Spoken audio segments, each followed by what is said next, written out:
Hello, everyone. Welcome back to more 8-ball Elite League action, sponsored by Britannia Q's. Tonight we've got Dishes Men, led by who's breaking off now, Ollie Brooks. He's taking on his first match against Sean Alcock. He's taking on Sean Alcock from 45 Club. 45 Club led by Andy Blurton, but also they got professional professional Neil Raybone in their team. Let me know in the comments if you can hear me. All right? Let me know your predictions for the match. Who you cheering on?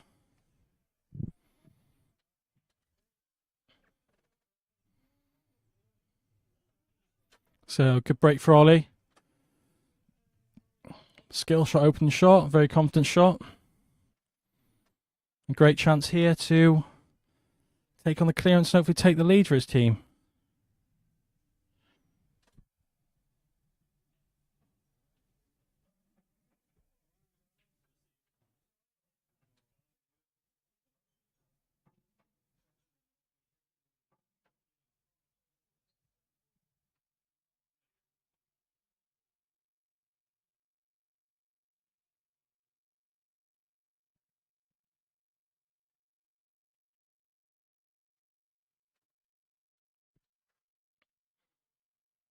So I'm not sure if he is on the one through the gap for the one down the rail. Like ideally, you want to get the one he's closest to out the way. But I'm not sure. Can he check through the gap? Get himself on the middle ball? Was he a little run, little drop, little screw into this red, trying to hold? Nice play, Dan. It's not too bad, to be fair. Could have come out a bit better, but you back himself for this at the top left corner.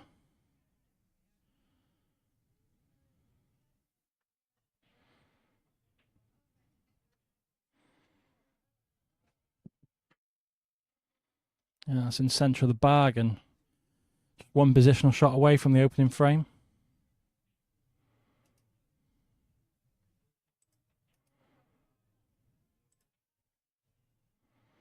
Very well played.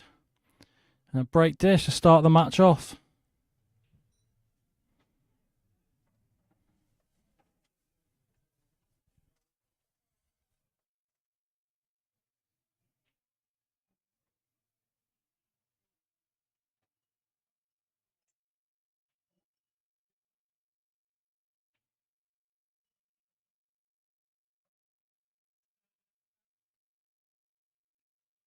It's in the centre of the bag. And if you are watching, give the video a like. Let us know in the comments who you're cheering on.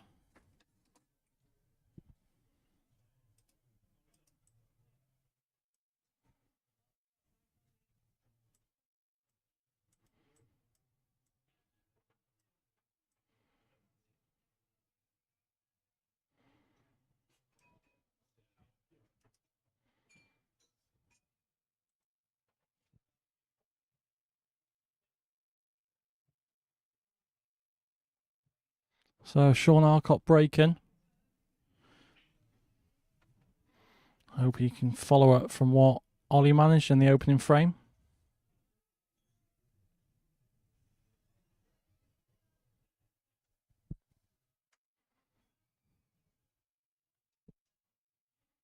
So Sean Alcott breaking. So not a bad split. Options on either colour.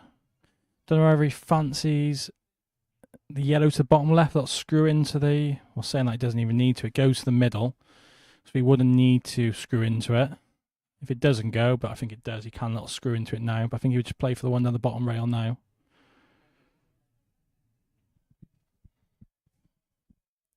So it'll be opposite middle bag.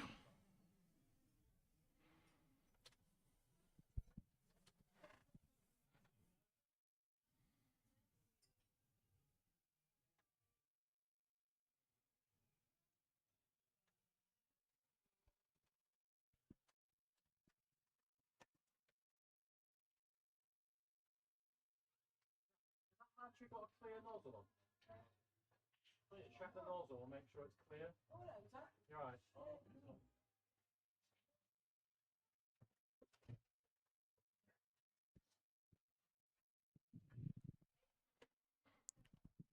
So a few good positional shots needed. Don't know whether he can top through now into the red or if he's not got enough angle. Or even if he can hold in the gap for the one to middle. Kind of the one in the middle you want to get out the way. I know it does pattern nicely for the one for the bottom right, but it's hard to get on that one to middle from the one at the top. So I don't mind this at all. You'd rather have been a bit more lower than gone back up the table for the one to the top left. You don't mind this one to the bottom right last because you know you can just drop it in or stun it in for the black to the middle. By coming down the table now, he does have to come down to the bottom right one next.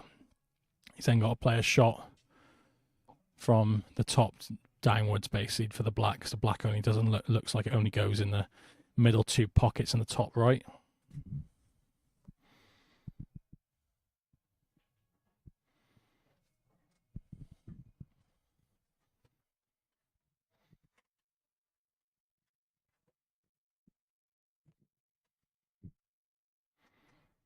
So he is on this okay, thinks he can. He's held it all right, or has he? Has he just run on too much? And yeah, by his reaction, it has.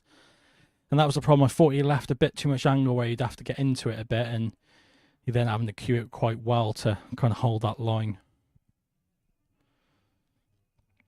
So he's gone from, if he was on the one to the, if he was on the gap here or was on the yellow, he'd gone from one pot away from the frame to now he's kicking out. Trying the swerve.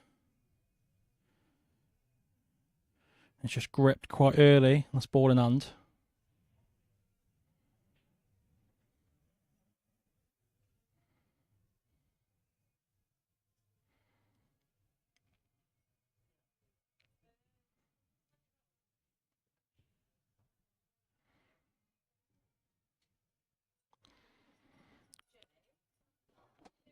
So in the league table so far, 45 Club are in 4th, Dishes Men are in 6th. They both have got this game in hand over a couple of teams. Very tight. There's only a point between these teams. So whoever wins will be above each other tonight. A draw will keep, of course, 45 Club top. Dishes Men's fixtures and results so far. They played LSBA in the opening week, the opening actual night of the Elite League. That finished 19-13, but it was very close all the way to the last few minutes. Just our LSB team managed to pull away.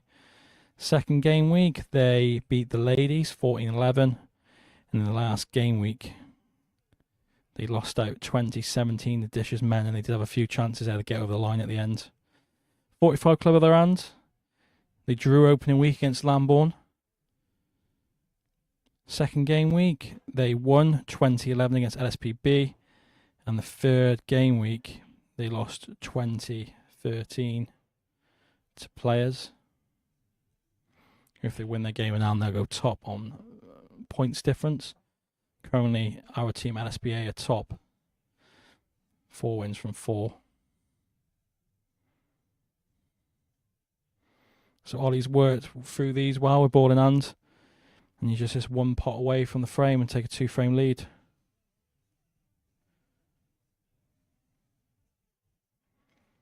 Oh, and it's wiped his feet, but it is in. So only on a wrestle that probably goes in. There's no room on the scorecards, and he has taken the second frame, the 2-0. It's a big match, really, for Dishes Men to get off with. Ollie on paper is a leading player. I think he came top 16 on the Challenger, Almapool Challenger Series last year.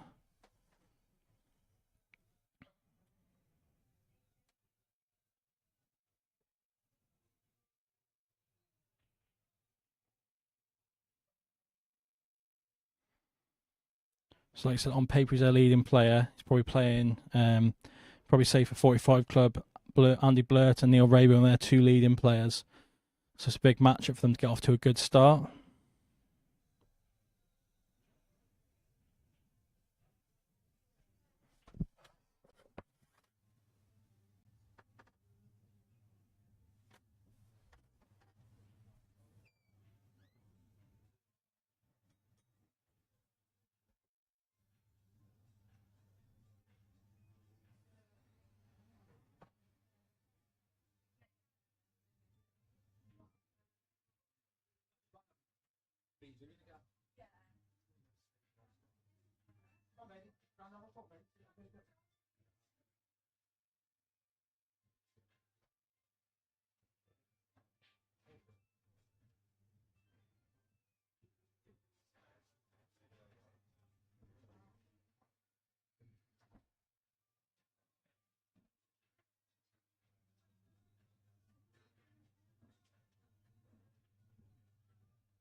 Apologies for the lack of commentary.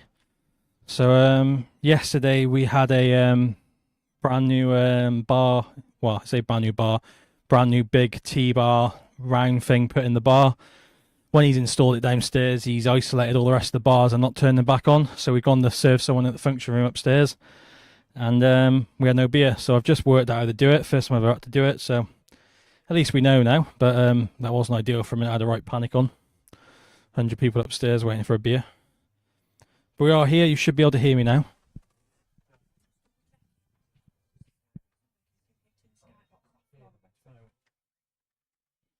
So yeah, if you are still watching, Kieran, you should be able to hear me. Let me know what happened that last frame, because I missed it all.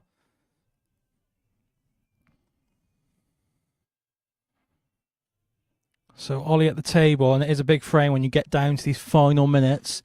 6.5 minutes left. Remember, I know you haven't watched Elite League for a little bit. We've had a 2-week, 3-week gap, which we will next season. We'll be going just a set night every week. We'll have Elite League action every week. We're going to bring it to the fans every week. But let's look forward to that for next season. But at the moment, we've had a bit of a break. So remember, if it's someone's winning the set, they've got a bonus point in the bank. So if Ollie did win this set, say 3-1, it would be 4-1 on the scoreboard. So you see the running set score will show where the players' names are, and the running match score show at the bottom.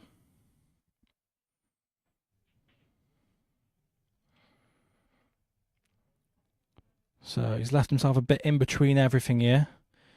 He might be forced to take the middle of the 3 yellows.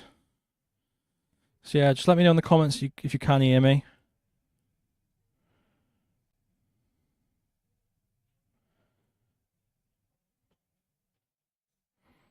So is he having to play into these balls?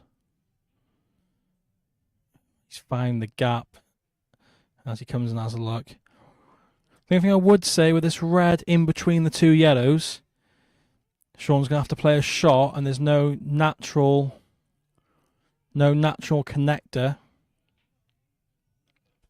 So if he dropped into it, he's not guaranteed to be on a ball.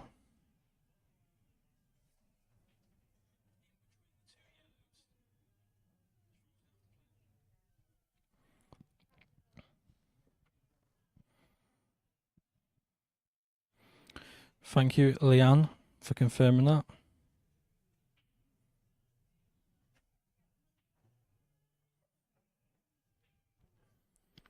So you might be looking just to get rid of a few of these problem balls, the ones near the rails, and then play a shot into it, or even play a safety.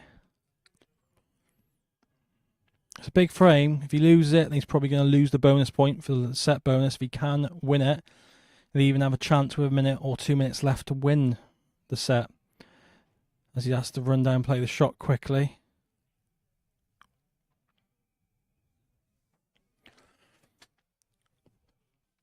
I don't mind just stunning in this one down the rail and then playing safe. I don't think you need to chase it. Still 4 minutes left is plenty.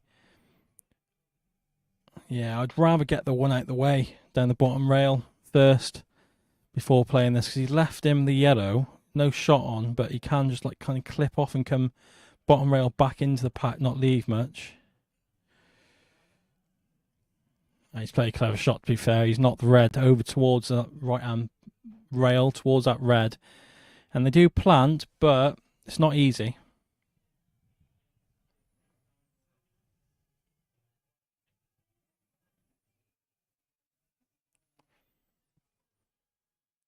So slightly overhit it, but because of where the yellows are, if he does pop this, he's not going to really be able to hold it for the other one. So that's all. He's going to play some shot. What's he thinking with 3 minutes left? Just play the safety. Try and keep control. And that might buy enough time here. 3 minutes left on the match clock. Like I said, big frames, because it is swing frames. One frame here can win you the extra, so these frames could be double points worth. Oh, that's the only result he didn't want. That's the only way.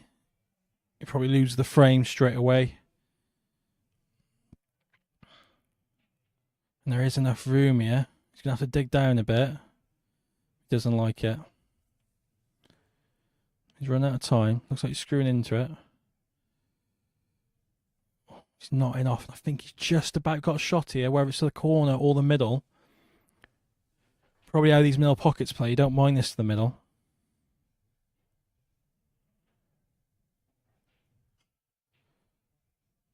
Oh, he's just caught the middle knuckle.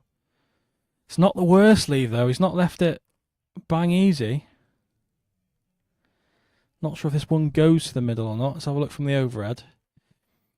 Yeah, it does go. It's not the easy one. He is running into the black. And that's not good. He's tried potting it, not the yellow end. He's left him bang on the black. And this is a 3-1 lead for Ollie Brooks and Dishes Men.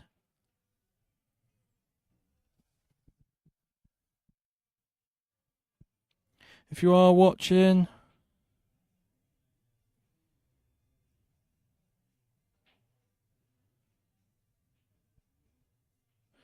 If you are watching and you're not a subscriber yet, please give us a follow, subscribe on YouTube. The sooner we get to 1,000 followers, the sooner we are monetized and we can start putting more money into the events. We're now monetized on Facebook, which means we are generating money, which is going to go into next year's league. Whether that's prize money, whether that's running more events, whether that's extra better cameras. Ideally, we want to upgrade this camera. As you can see, it's not as good. I'm far off this one. So yeah, so please give the video a like. Please give us a subscribe. It doesn't cost nothing. Just hit the subscribe button. Ollie Brooks will be breaking. He broke dish the first frame of this set. Can he break dish the last? Very consistent cut break. But he's not come up with anything open. With a minute and a half left on the clock, don't know whether he wants to have a poke them or he's happy with what will be 4-1 on the scoreboard with the bonus point. Yeah, just a safety. And Sean, if he wants the frame, he's really got to have a pop at it. But Ollie has left him a shot. You can take the second one up. He's closest to in the middle. Go into the problem balls here, and as long as he gets them open, they will go.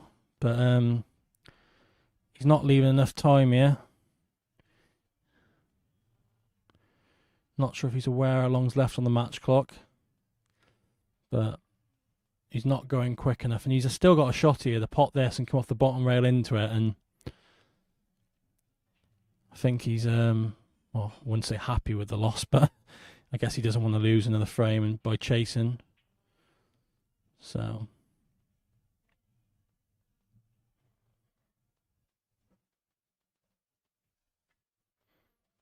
thanks for the likes, those watching. Muchly appreciated. So if he gets a double, runs into the yellow.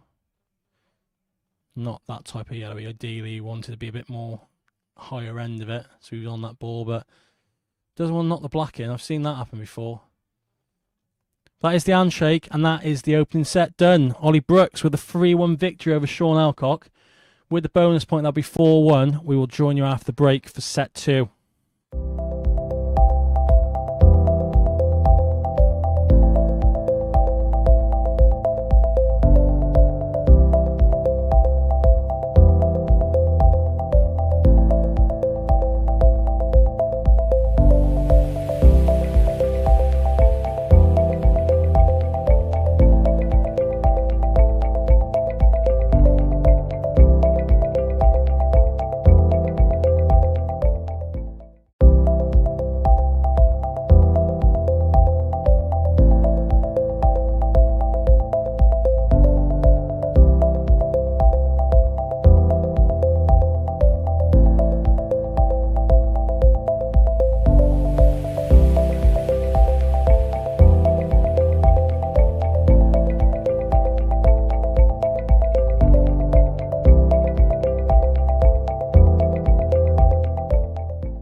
We are back, set 2.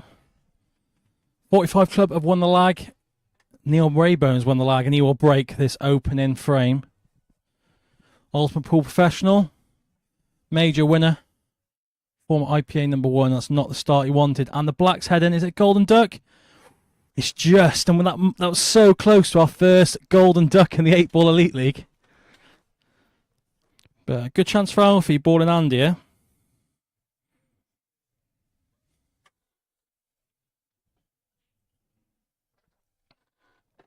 So yellow's definitely the ball which he's going for. Because I think it does go the one to the red to top right, so he could go reds. But I just think mapping wise, don't know how hard you have to play that. Let's have a look from the overhead. Saying that, he might have been able to play it soft, but then no positional shot. You probably have to play the red to the middle first.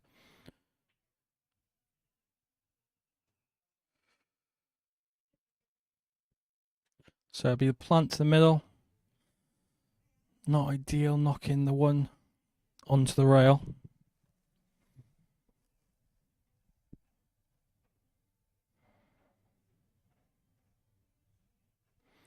If you are just joining us, Ollie Brooks getting off to a good start for Dishes Men. 3-1 set win, the 4-1 with the bonus point over Sean Alcock, a 45 Club.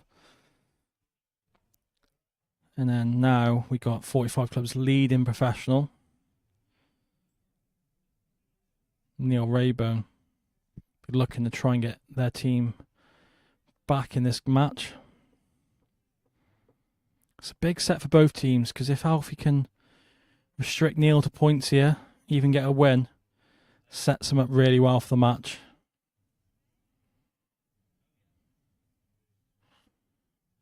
Yeah, so he's got the plant, but the red just going to the right behind the red. The yellow, sorry, going towards the red.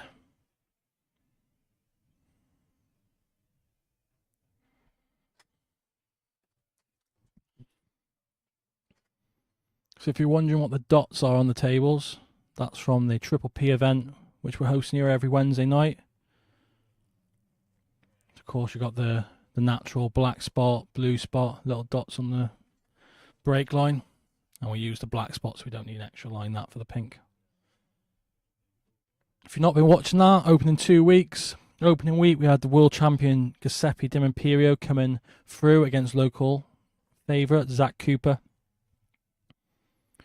And this week, we had Connor Jones, UP Professional, come through against Rising Star, Cohen Bradford. That was a very close game, 15-13. Both having breaking dishes. Yes, you heard that right. Breaking dishes on the snooker format, which is quite unique. So I think Neil has left him a shot at this yellow, and he's looking at the free-ball plant. You think, yeah, he's called his extension.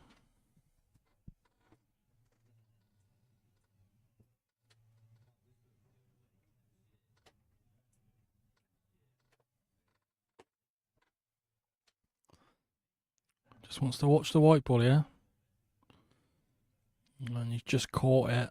He hasn't got the plant, he's caught it thick. And that'll leave him the other chance.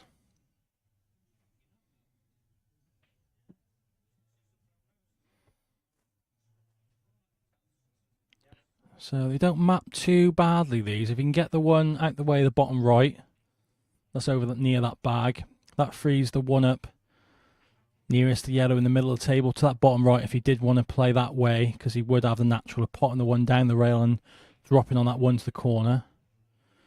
But he's looking to get out of the way now. It's not too bad. That red does go to the middle. So that could be one of his last balls, if not his last ball, the one nearest the yellows in the middle of the table.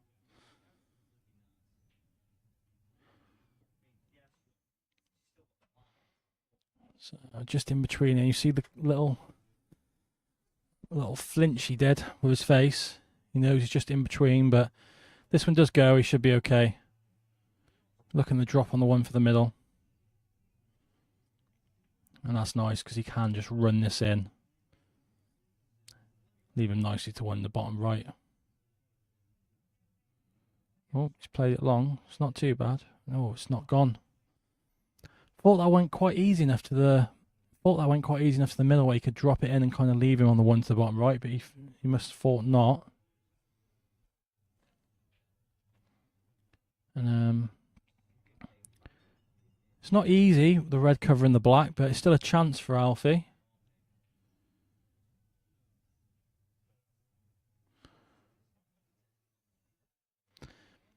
If you can pop this to the middle or get the double screw back, you have a free shot at the skill shot at the top with a chance of just smothering the black if he did miss. I wouldn't be playing it now, just the simple fact is he can still have a chance of them, won't he? Yeah, there's always the dangerous double kissed. I think Neil can drop this in dead weight, leave it to the middle, or if not, swing it around to the same pocket. Yeah, it's dropped in. He's left himself on nicely. Just didn't like playing I didn't like playing that shot at that position, if you know what I mean. I think the angle he had, it had to be more of a skilly where you're playing to the left and it might flick the black and skilly in as well. Kind of plays like a big pocket, but Neil's got over the line in the frame. Pulls one back for 45 club.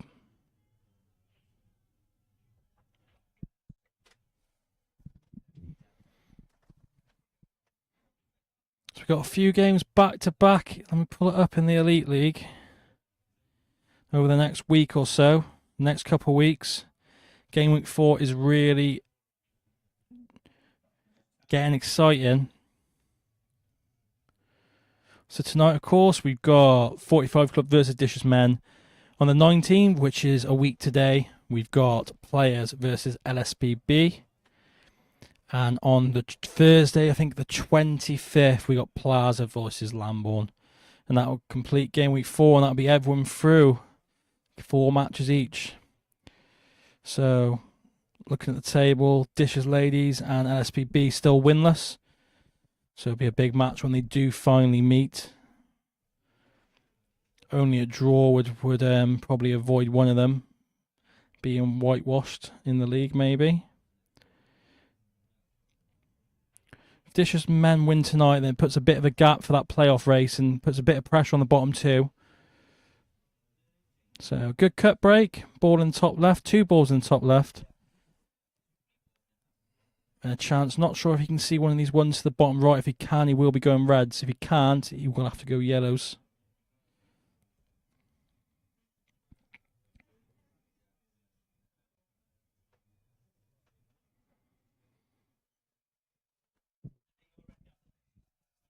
So we've not had a golden duck yet. We've had a few golden breaks. We've got to see one won this season, don't we? We don't want to go the whole season without seeing one golden duck, do we? So he is on this one. And he's queued that well.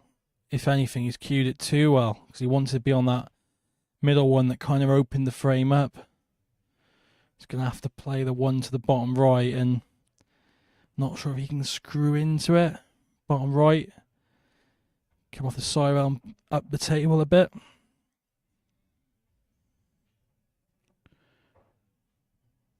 Got to cue this well. He's cued that way. He's given himself a shot. I think he could have got into it a little bit more, but it's not too bad. Could have easily have gone through a bit in off the yellow. Had no shot. He's still got this one. If he cuts his one to the middle, the red's going to naturally hold for the one to the bottom left, which is his key ball. He's hoping not to knock anything safe when he runs into these balls. Yeah, he's played that well.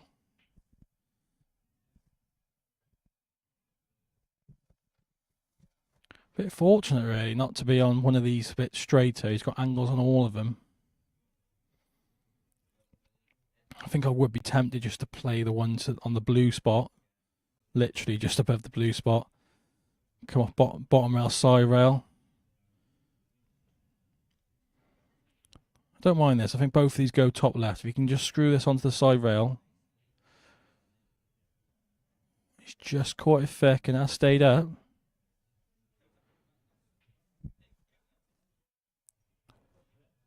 Don't know whether he can pop this deep screw into the red, or even if he needs to, if he can get himself on the bottom rail. or towards it. I'm not sure if the top one of the two on the bottom rail goes. He's played that well. Very well played. And this is a great chance.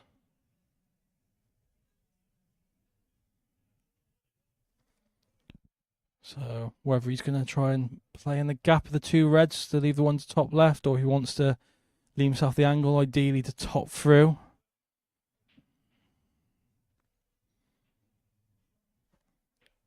I'm not sure how straight this is. I think he might have to leave the gap. Oh, he must be able to just get through to pass that knuckle, avoid the in-off.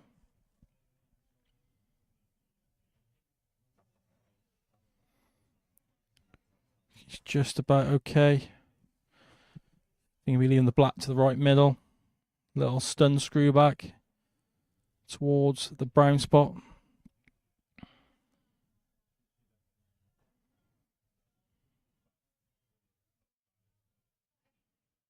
Oh, he was on the other way. I thought he was the white was going the other way, and this is a bit tricky. Bang on the rail. The white must be close.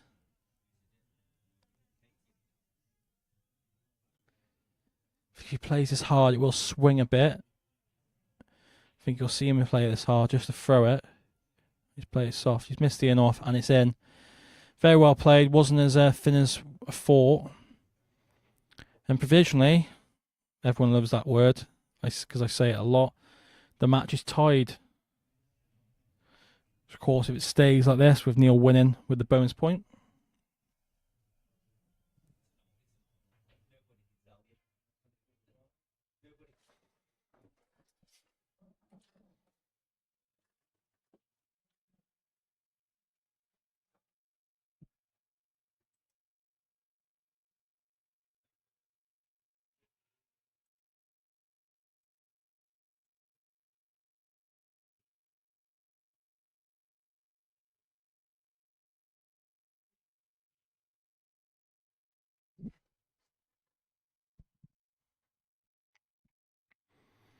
So Neil breaking 2-0 up in this set.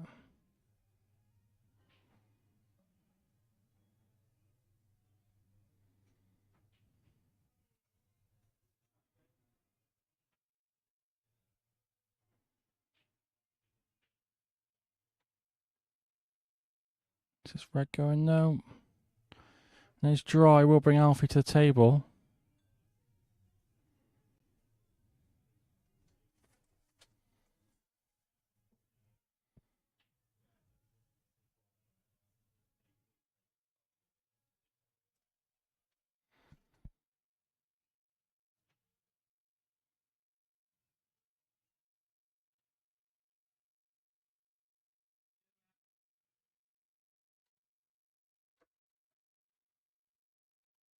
So he's going reds. Just missed the in-off.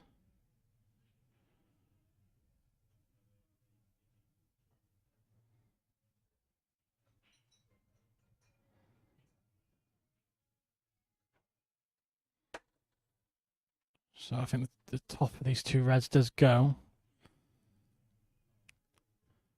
The only red with not a clear pocket is the one centre of the table. It does go to the middle right or bottom right.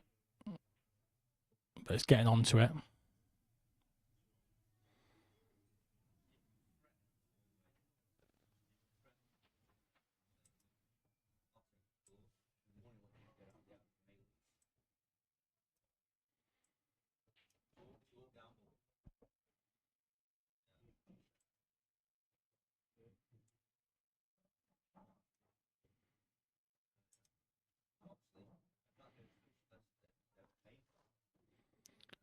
Are we tempted to try and screw up into this kind of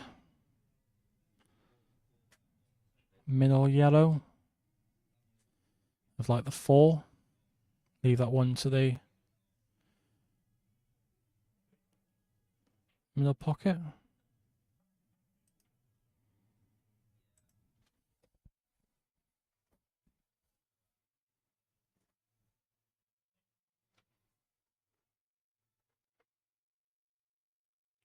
So I think he'll be looking to just drop this in, leave the one to the bottom left.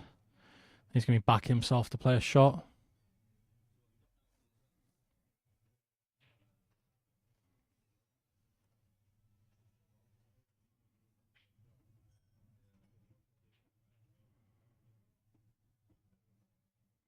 And it's not in. Not sure how much of an open shot Neil's got. See about a pot to the middle from Alfie.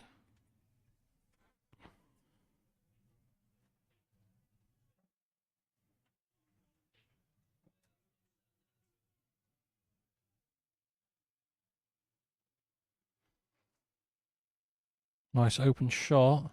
And if you're looking to, I think the angle he's got, he's going to have to go into these.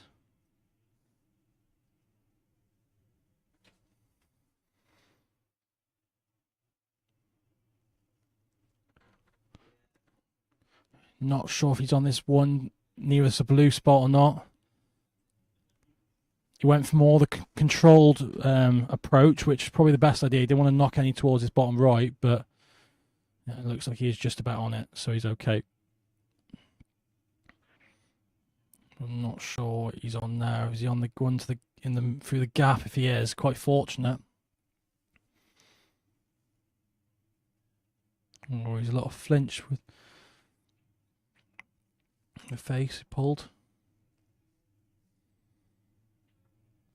As we get down to that 15-second shot clock.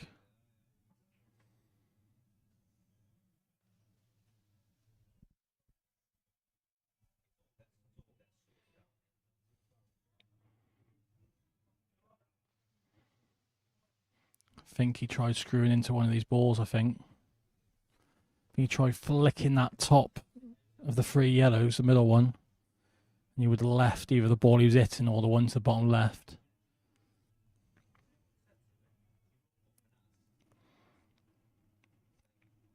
As you're looking at the plant, very high tariff this.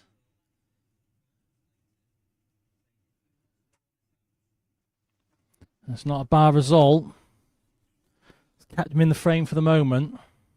Very hard shot that was. Having to play that very thin. He's actually played it really well, to be fair, the way he controlled it. And you're in a situation now over here where you probably got to go.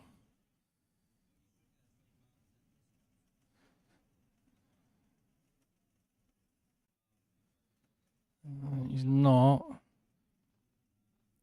Don't know whether if you can play the loss of turn, double the red back up, the cover the ones to the middle, snooker him. It's the only real shot I see here.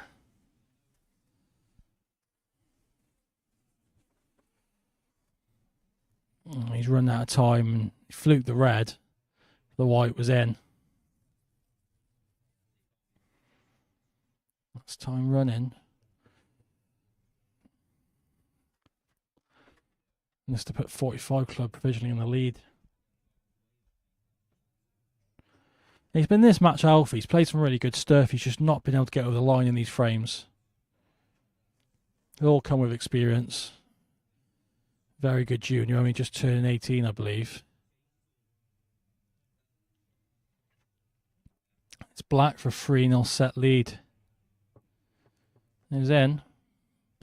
3 minutes 43 on the clock when we return for the next frame.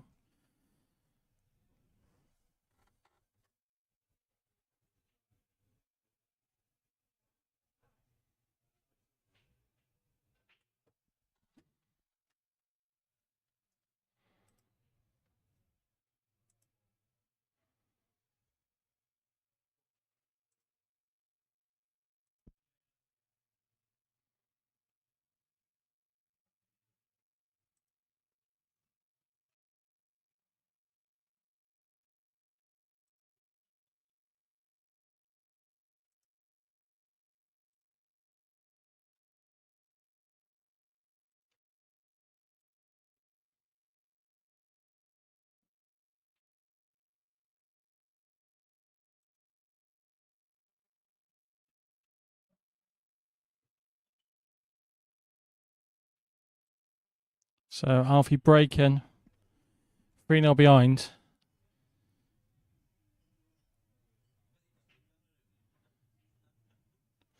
Good evening, Andrew. Hope you're well.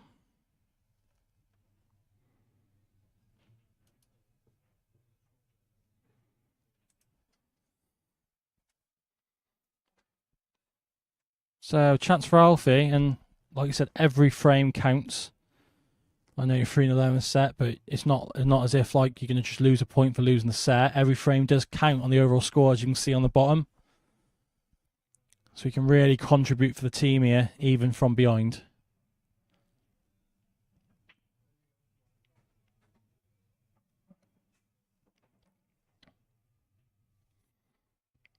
So mapping again. It's all about finding the right routes to make it easy for yourself. And he's played a bit of a loose shot there. He's going to have to recover here.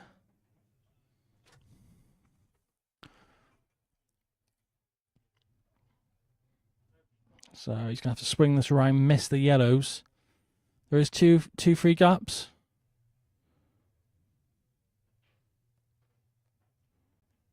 He's missed the pot though. With 2.5 minutes left on the clock, Neil has a chance. Not sure if it squeaks by. Blaze, he'll be screwing back, leaving the other one to the opposite middle. Just not got into it. I don't know if this goes long. Or maybe he'll look just to play the snooker. He's going attacking. He's going for the pot. Goes. And it's in. There's plenty of time, so if you did want to play the snooker, he could, but he's going for the pot. Oh, it's not dropped.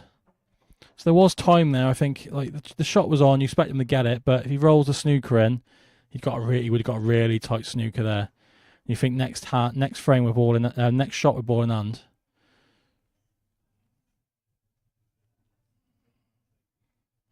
So it's not too bad. He's gonna have to get into this. He's on the 15 seconds, so he doesn't want to be holding on too long unless he causes extension. He's played that well. Played that very well. Just slightly overrun, but you can drop this in.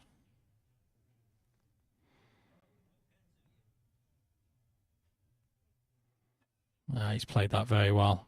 And this black to pull a frame back, and like I said, it's big frames because every frame counts on the match score. And it's in. Alfie pulls one back for Dish's men.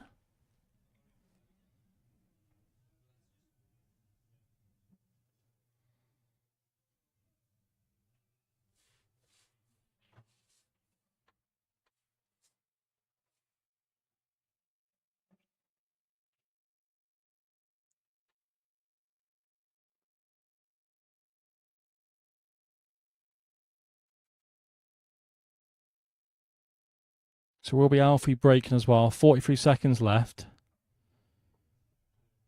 It won't, sorry. We'll be Neil breaking, sorry.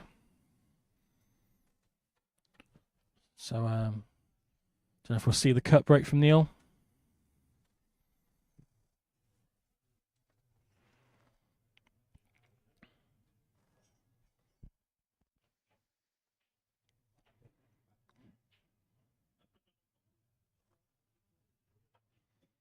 So we'll be the cut break. Keep your eyes out for the black.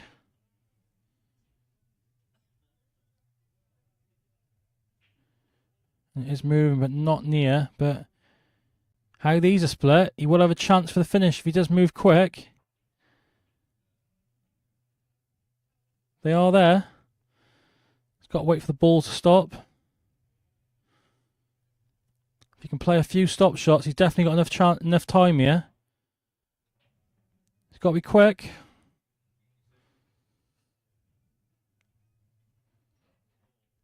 Needs to be quick.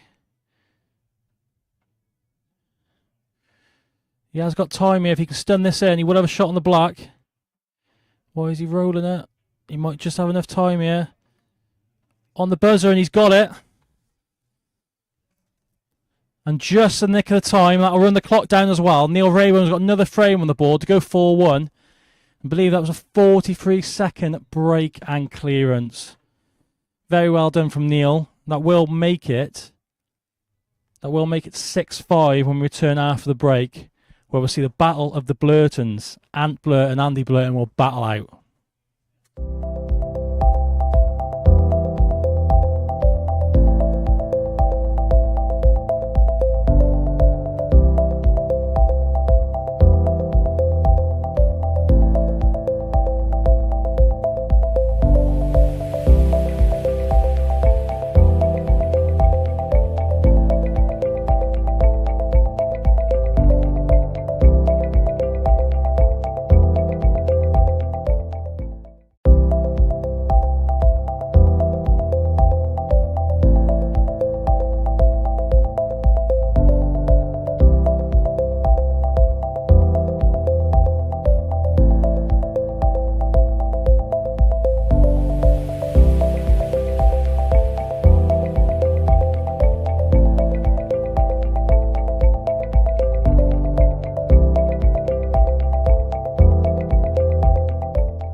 We are back for set 3, and like I said, it's the battle of the Blurtons. Ant Blurton versus Andy Blurton.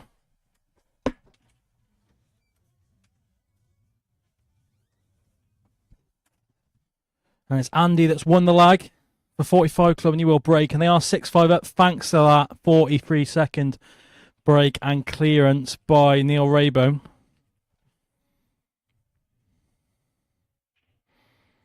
White's close, and it is.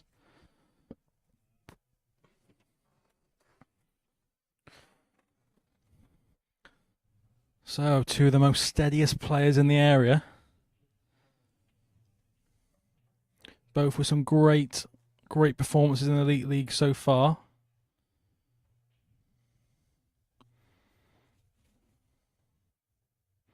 He looks to get straight into this problem ball. Not sure if he's freed it up, and I'm not sure what he's on.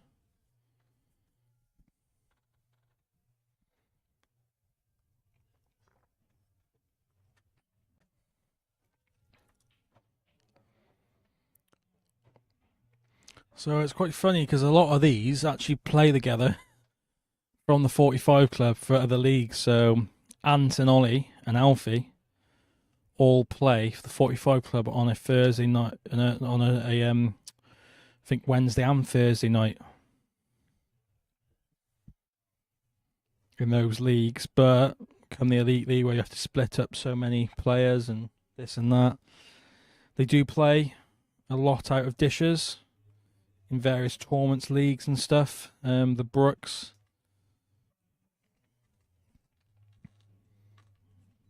And that's where they formed, and that's who they're representing. So another interesting event that's going on, that's starting very soon, is the Plaza Elite Doubles. A lot of top pairings, including Adam Davis playing with Ian Eldridge from Telford. You got Andy Blurton here pairing with Ollie Brooks, so they're teaming up for that event where tonight they're playing against each other. You got Andy Craggers in the comments playing with Lee Whitfield. They've been drawing against myself and Nick Wilshaw. I can think the bookies are mad. They've got Andy and Whitfield favourite, which anyway, everyone's got opinion, I guess.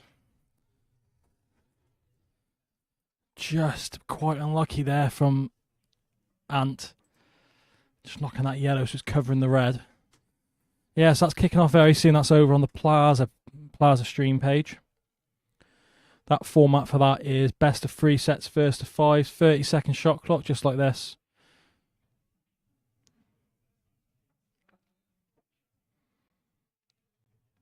Oh, he's played that very well, and it's come out okay. News going into his problem board here. Played it as well as you probably could have. I think you'll have to play a little screw shot into this red to try and hold it and leave it to the bottom right. Alternatively, he can top through, bank himself, leave himself guaranteed on the 1. He's played it very well. I thought he was a tad thinner than that, so I thought the white was going to come down the right-hand side, more towards the right, leave him on the other one. Tad ampered here, but should be able to get into this enough.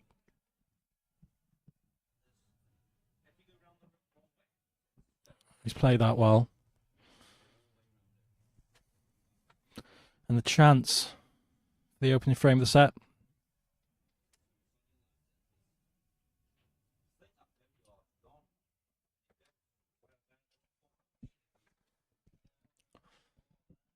Very well played. And it will be Ant, this black for the opening frame for Dish's men. That'll level the scores up.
So just before the frame starts, that is the draw for that event. We'll have a look in between the frames.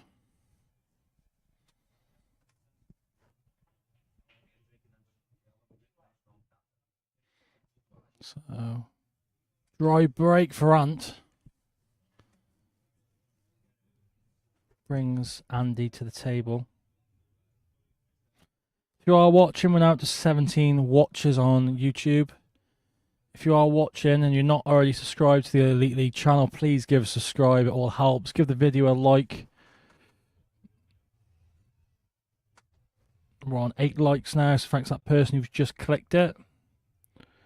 So 17 people, so a lot of you haven't liked it. All you got to do is just click like. If you're not following us, hit the subscribe button. It costs nothing, and it really helps us grow the channel.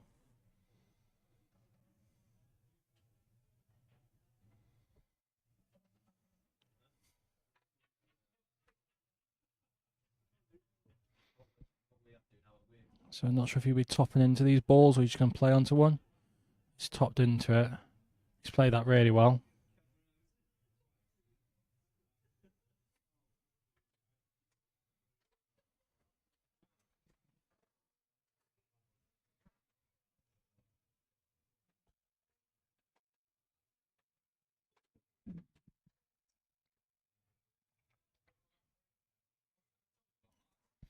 He's played that well.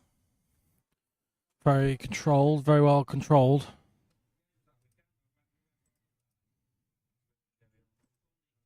I think if he is on the right hand of the two yellows together, I think he'd be playing it now. He might be able to top through, just miss the red and leave the yellow to the bottom left. His only real problem ball now. He's just flicked the red, which made it a bit tricky. I'll have to load this up with top right hand side. Evening, Mr. Ward. Welcome to the chat. How are you this evening?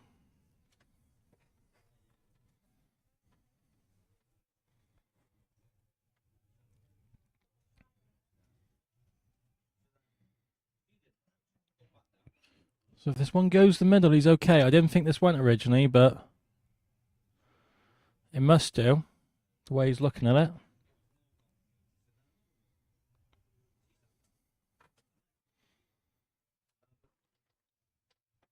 Little pop back. Leave the yellow to the bottom left. And he'll be looking for the black in the same middle pocket that he's just played. Just look to drift across. He'll be coming plenty high of this red. He won't want to come bottom side of it, risk the snooker. And he's played it well.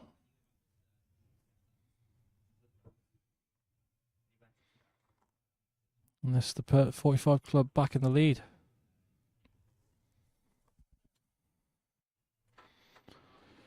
So as I said, this is the draw. I'll make it bigger for you. If I can get to it.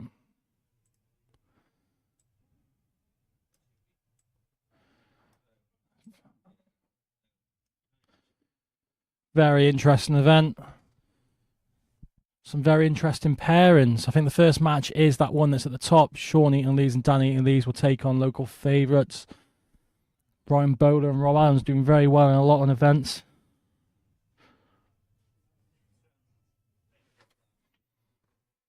As I said, Andy Blurt and Ollie Brooks teaming up, and they'll play Kieran and Phil Mallum. Probably the most interesting match of the event, the highest ranked professional in the event. Rob Warren pairing up with fellow Stafford QS Lee Walker. I think he's that way anyway, Stone, Stafford. Let's flick off it, we'll come back to it. Andy breaking.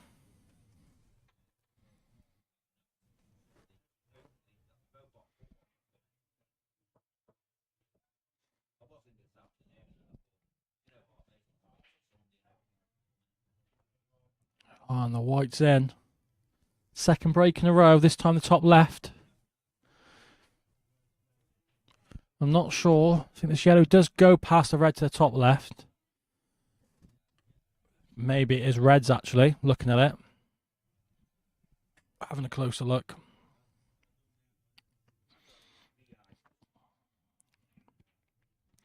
So the game everyone wants to see is me and Nick against Andy, Craggy and Whitfield, quickfire. I believe we've arranged we're playing the 10th of July. Whitfield said he needs as much time as possible to practice. Not like he's on the table every day anyway, but he must want time to practice doubles with Andy. Maybe he'll enter a few killer pool tournaments leading up to it, just to kind of get the vibe of the pairing.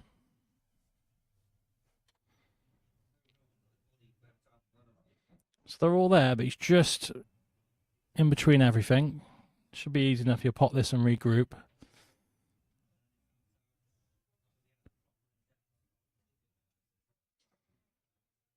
It's all about this ball to the bottom right. Goes easy enough, but you don't want to leave yourself a certain angles on it to keep the frame going.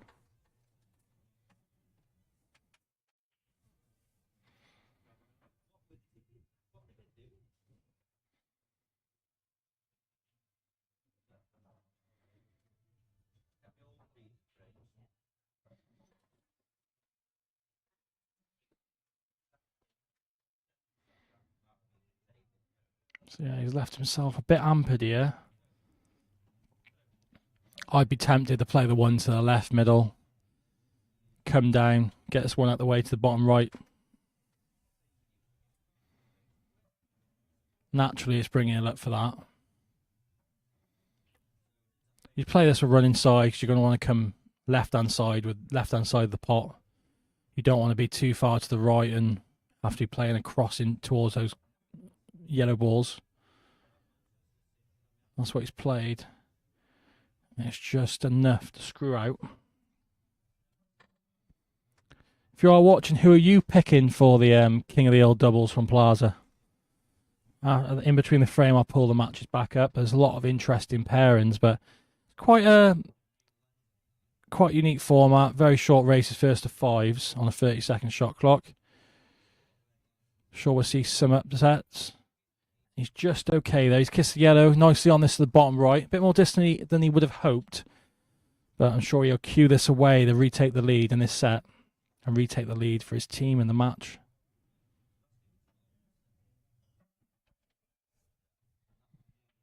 And it's in the centre of the bag. Let's pull this up. So Adam Davis, Ian Eldridge, Ernie against Ryan DeMarco and Ryan Lonkson.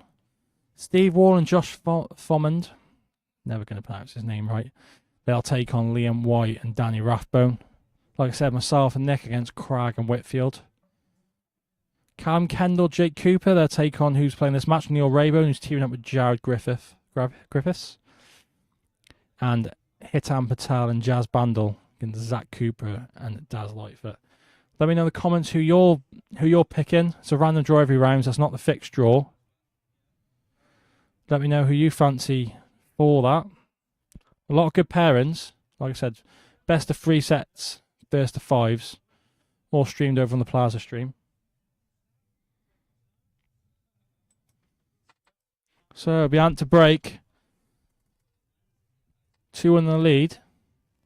Like I said, it's 7-all on the scoreboard at the bottom. But provisionally they're in the lead in this set, and that is a bonus point. We're getting down. We're up past the halfway point in the match.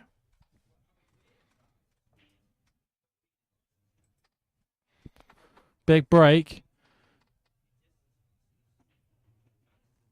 Red ball down. These ain't too bad.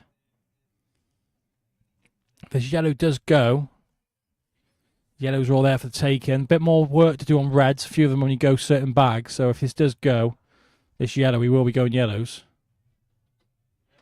You might be going from anyway, but I think if this does go, you're definitely going for this yellow.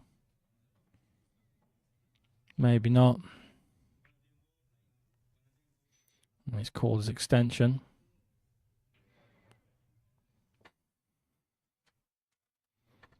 So it's all about the map in the end. In a minute, he's going to have a ball at the top of the table and bottom of the table, but on top and bottom rails. Doesn't want to be going from one to the other. Let's play that well. Be tempted to top up now, try and get on this board on the top rail.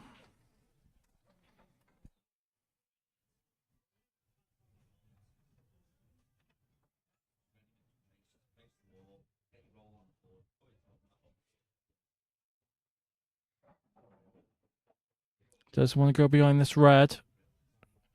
He's just okay. See him on the shot now again.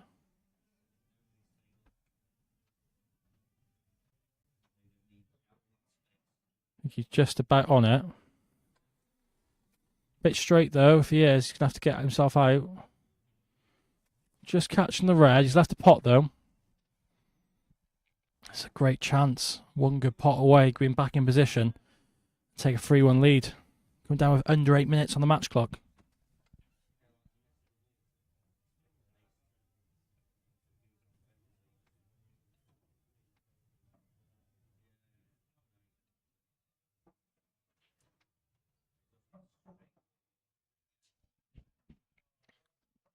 You might just be okay here. You'd rather screw this in and come down, but the red and black do play big. The line to the bottom right is going close to the in-off.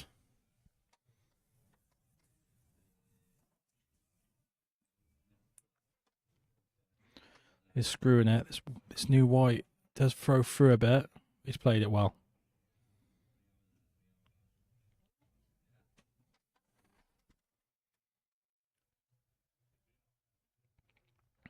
So, good chance here.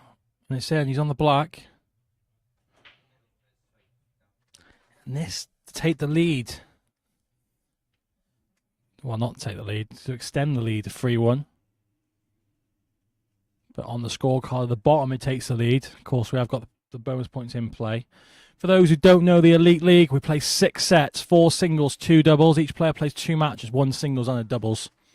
It's a point per frame won. You get a bonus point for winning a set. And the last doubles match of the night, every frame is worth double. So it's worth 2 points a frame. So of course, if you win the last doubles 4-0, you win 9 points because you win double the frame points and the bonus point for winning the set.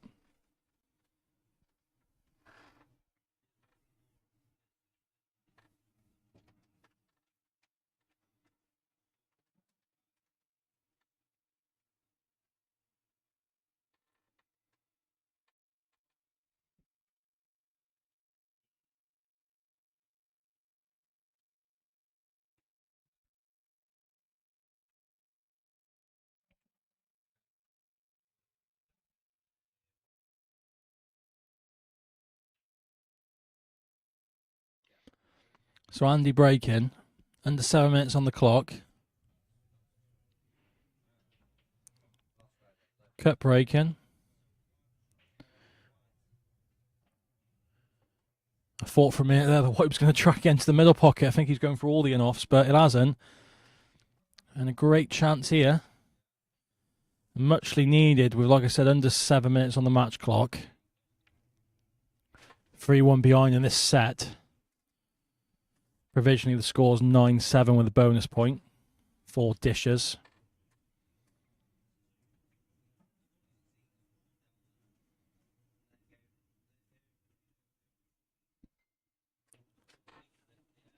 Yeah, it'd be interesting at these doubles. We've seen at Elite League, in this Elite League so far, how people adapt in playing together on the shot clock.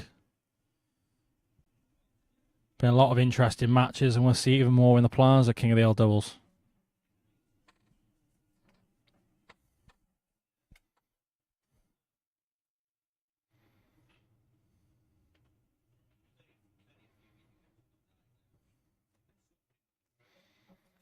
So just a bit in between everything. You might take the one to the bottom right.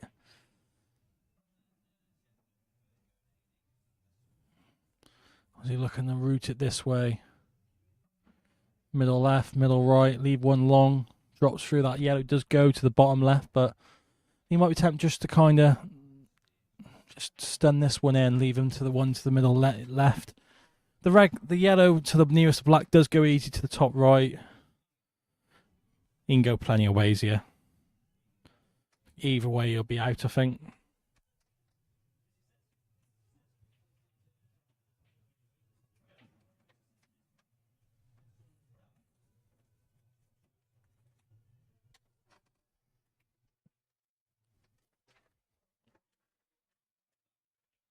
So I thought maybe he would have took the ones in the middle right next, but he decided this one. Tad Amper, he's a bit lucky he's not left himself Chinese here. He can just about get through, because if he did leave himself Chinese, he wouldn't be able to leave this shot. But he's played it very well. Yellow and black to cut the deficit. Like I said, start the match. These two of the steadiest players in the area. Andy Blurton, former professional on the IPA. A lot of big results. That's one back. 3-2.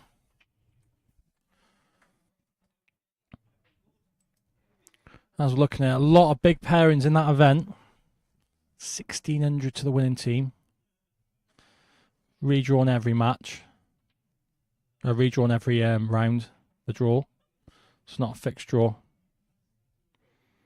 Well, I think we're going to win it, but yeah, there's me being usual confidence. Like I said, a lot of big pairings. Very well matched.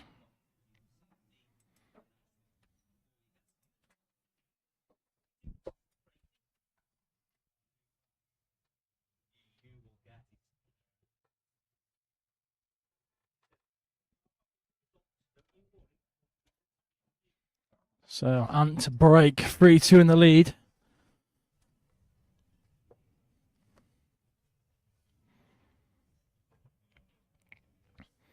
He's also cut breaking. White straight in, off that bottom left on the side rail, back into that, straight into that bottom right. It's a chance for Andy. So the ref has started the clock because Andy didn't get the white out straight away. Normally it gives the player time to, if there's only one ref here, only a timekeeper ref. Just slightly develop the black a bit. Knew he'd have this plant. I think he'll drop this through. Or is he going to little screw back, just leave himself options, the one to the middle? Oh, he got fortunate there. He nearly missed the plant. It's actually come out alright. He can play this one to middle. Leave himself back on this one. Or if he wants to top through, work these two reds. They are a bit tricky. I think he'll be playing this still into the yellow, open this right up. Open up all the paths.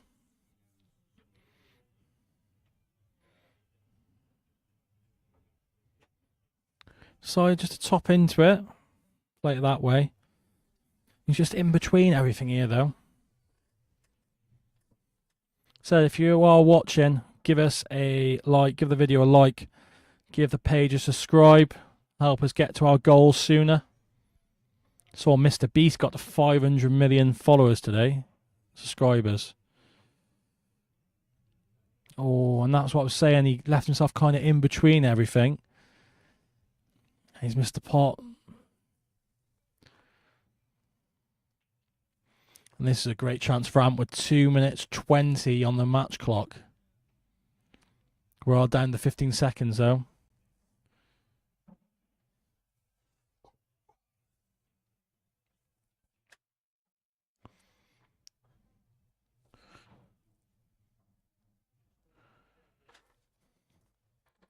Like I said, a great chance, and he won't rush here. Evening, Rob. We were just talking about the Plaza King of the L doubles. So I believe you and got as Ants on this ball. I believe your game's the opening match. I believe. I think it's next. Is it next Friday or Saturday? I might be wrong. It might be one before that actually. You and Bowler's match. So I forgot Bowler's name for a sec then. And this must go, otherwise he wouldn't have got into it so much. And this is, we're going to be under a minute left by the time he pots a black, and you like to think that is the bonus point in the bag for the set. If he does pot this black and take the 4-2 lead. And it's in. 59 seconds on the match clock.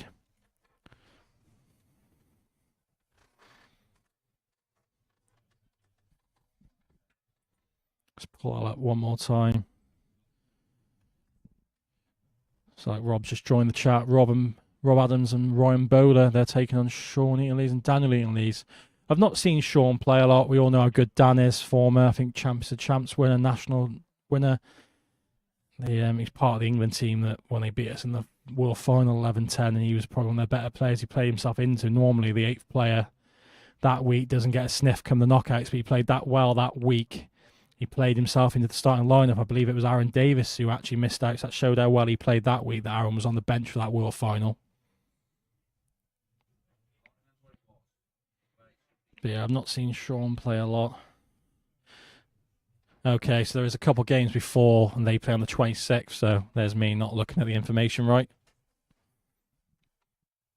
So it's Andy breaking, 59 seconds on the clock. Provisionally, they're 10-8 down here, because bonus point in the bank here, really, you like to think. And he's got a ball, and he'll have a chance. If he's on this red now, he'll let a little pop in. He's going to have to get moving here with 45 seconds left, but I don't know if Andy's got the quick game in him. Like I said during this game, he's one of the most steadiest players in the area. I don't think quick fire speed is. If he wants it, he's going to have to be quick. I'm not even sure he's looked at the match clock, but 25 seconds left. Unless he has a few quick stun shots, but he's missed the pot anyway. And there won't be enough time. There won't be enough time here for Ant. I think Ant will let the clock run down. And the handshake's there. And a big win for Ant Blurton, winning the Battle of the Blurtons. Provisionally, that'll be 10-8 with the bonus point at the halfway stage for Dishes Men over 45 Club. Join us after a short break as Nick Weller will take on Stu Gregory.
So next up, Stu Gregory versus Nick Weller.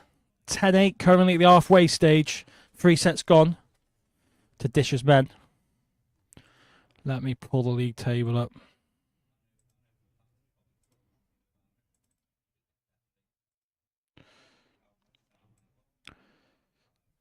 So this is the current league table. Our team LSPA currently leading. But if players win their game in hand, most likely on frame difference, go ahead.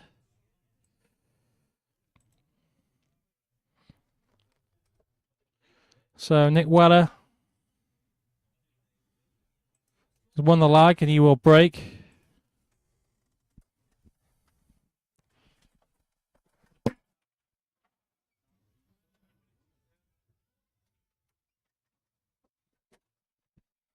Nick Weller breaking for 45 club.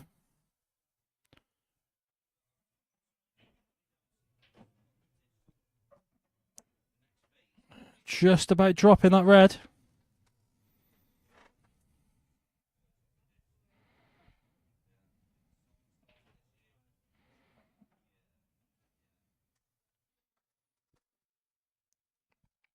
It will be reds.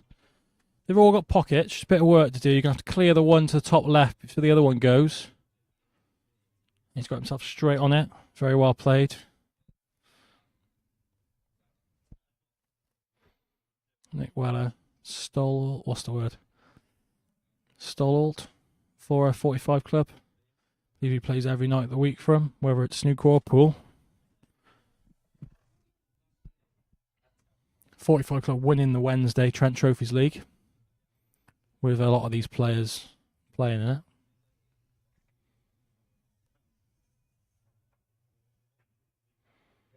Just got into it a bit too much. He's playing into that yellow, I believe, but he's come on the left-hand side of it. He's not on the one to the top left. He's just got his thing cut back. Not sure if he can screw into it and hold it to leave the one to the top left, or if he's going to have to let the white run. Be very thin. He's got to let the white run, and in the grand scheme of things, he's not had a bad result. He would have been unlucky not to be on this one to the middle, but he's landed a perfect to just like a little screw stun. Get himself on that ball to the top left.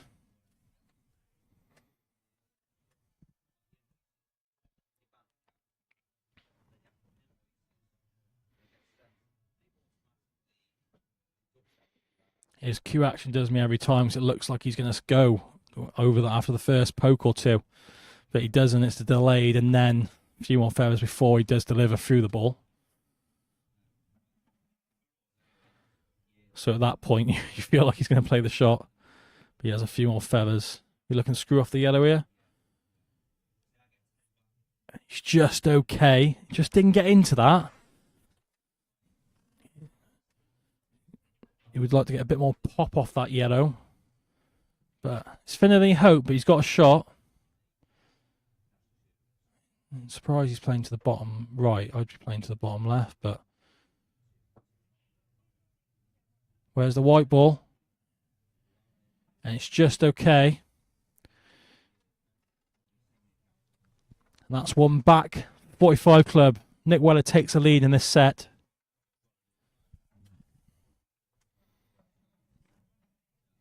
So just to explain, top 6 after the league phase, so after 7 rounds of matches, everyone plays everyone. The top 6 will qualify for the playoffs. The top 2 going straight through for the semis. Places 3 play against 6 and 4 against 5 to make it to the semi-finals. Like I said, at the moment, there's a win between the bottom 2 and Dishes Men. If Dishes Men can get a win tonight or a draw, it will mean there's a lot of work to do for the bottom 2 teams with only 3 game weeks left. Some of them have got another game.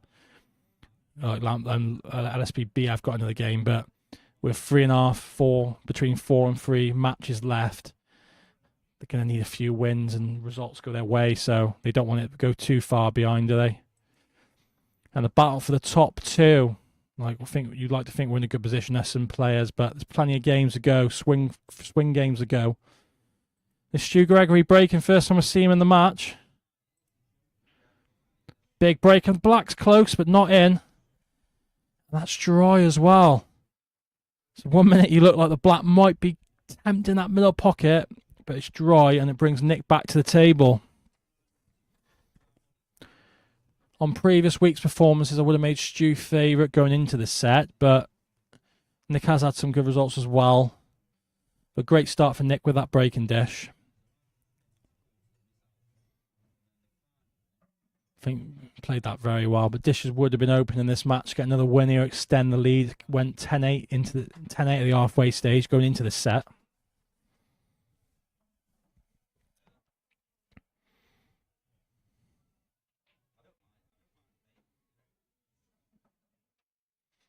Bit jumpy on the shot, but it's in the hole.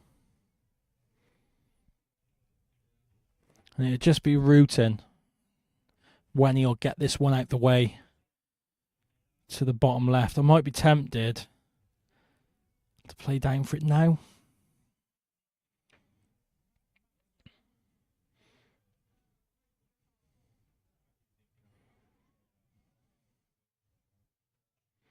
Can't see what he's done here. He's just about on this one to the middle. I think he was looking to bump the black down a bit just to kind of leave a few more options. This can look like it might be his last or second last ball this now. Played that well.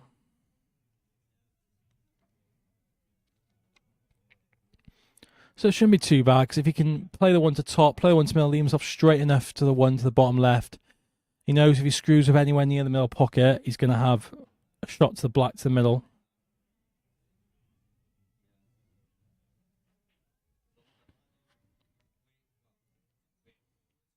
So you're perfect here. You can make sure you leave yourself straight or just off straight to the left.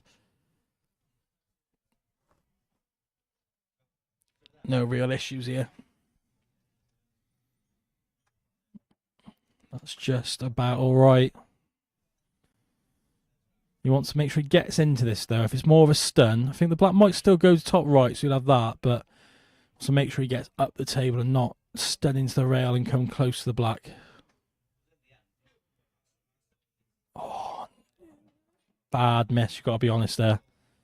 Really bad miss. He's just, I think he was scared of like what I was saying, where if you get into the rail too early and the white's tracking towards the black, it could have gone wrong, but I didn't expect him to miss it. And a great chance for Stu, who fought for a minute there. He's going to be 2-0 down with only having a break off.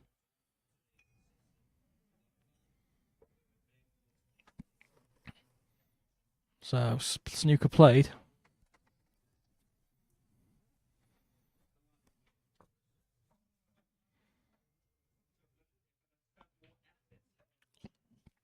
So, good up. You think Stu will be going this time?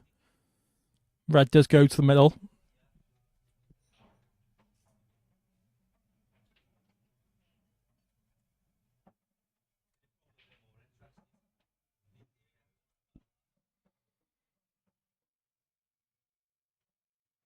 He's called his extension. He knows this is like basically a frame winning pot here, or frame losing if he does miss it. I think you've got to back yourself, but he's taking the cut back to the middle. It is in. Played kind of a shot to nothing there, he did. I think he should have just backed himself, play the one to the middle, but it's gone in, it's okay.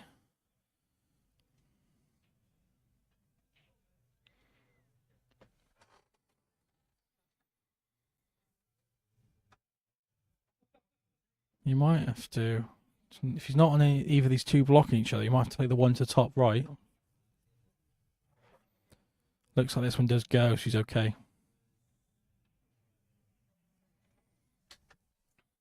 Stu, very, very steady, lives in the crew area.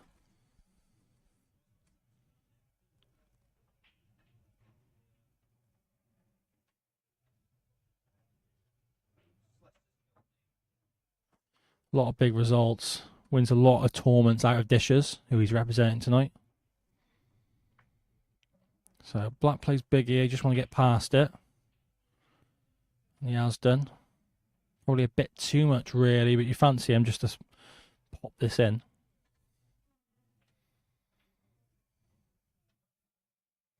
And he has. And the mistake by Weller will be punished. And like you said, he should have been 2-0 up there. Stu was definitely thinking, well, I've only had a break off here and I'm 2-0 down. This black will level it.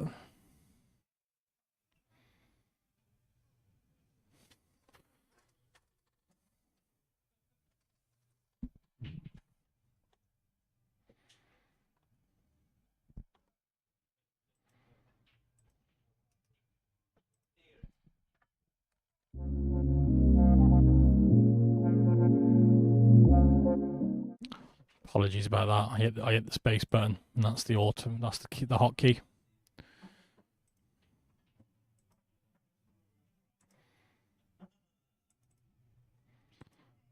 So here is the results and fixtures for the game weeks 1 to 4.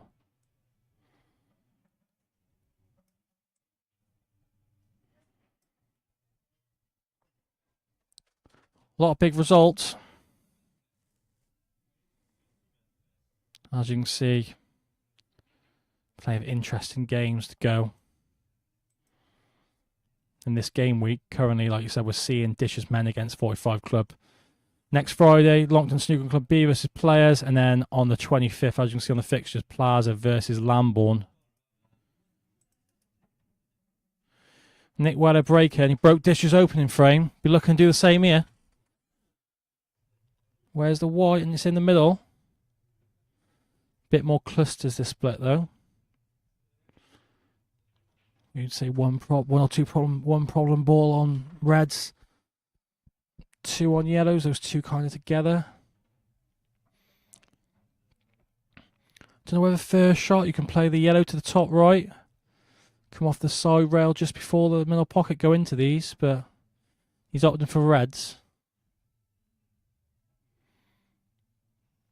Be interesting to see when he targets this problem ball. I think that red in the middle table only really goes to the top left, centre left at the moment until you remove that one to the bottom right. It frees it up into that bag.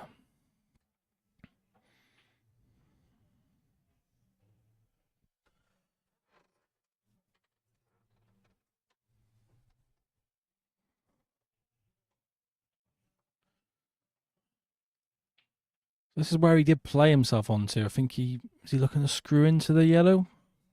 Free the red? Just missed it.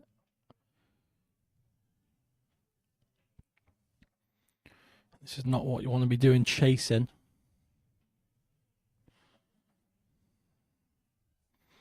And the problem is with these rules, there's now no hiding. Some other rule sets, you can just cover this bottom left bag. But in this rule set, there's no hiding, and I think he's got to keep chasing. Let's cause extension as we get down to the 10-minute and the halfway stage in this set.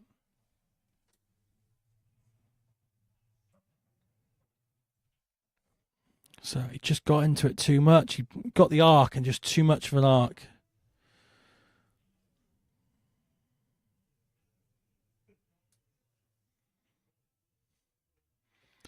There's still no hide in here. He's still got to go out potting.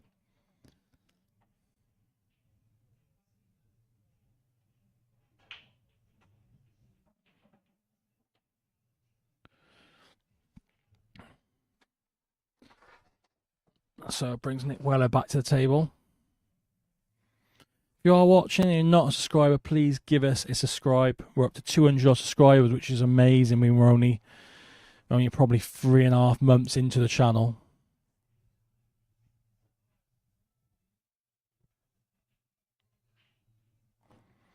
We're hoping to be on at least 1,000 followers come the second season, and that would mean a monetization, more money into the players' pockets with prize money.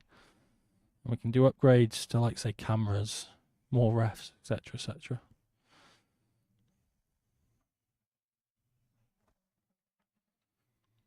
So just a safety. And it's not a bad one.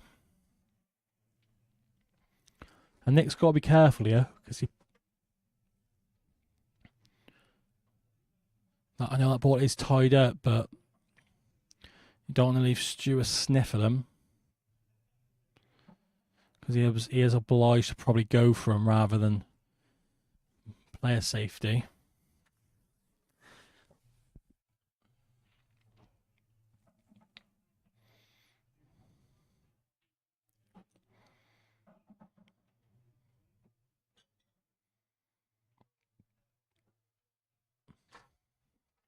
Just thick. And Nick's got to really have a look now. I don't know whether he fancies playing the long double loss a turn. White anywhere towards the bottom right and you're not leaving nothing on.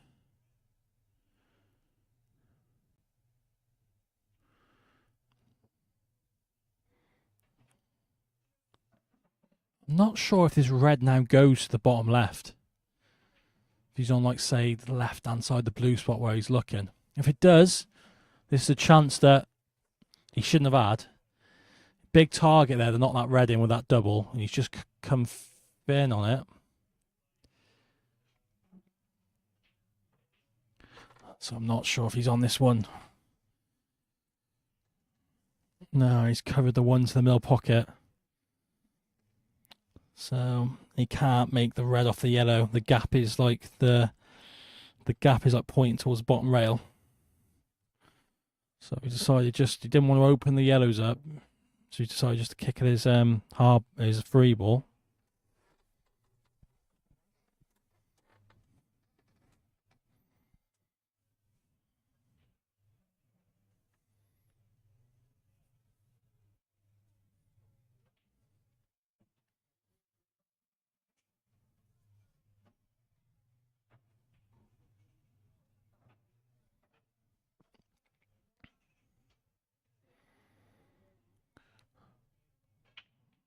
Does he land on the gap? On the yellow on the gap? The yellow nearest the red doesn't go. The red does, though.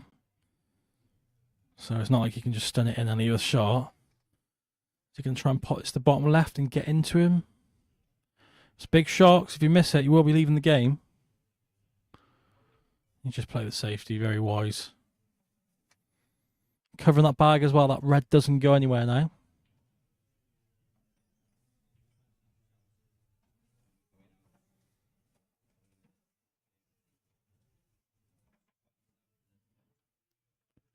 So he's managed to make him worse. And this definitely suits Nick.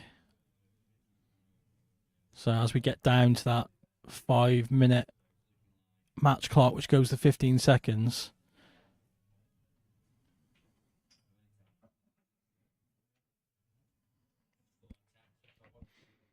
He doesn't want to wait too long, though, to be going from Nick. Stu looking just to flick off the red, play the loss of turn.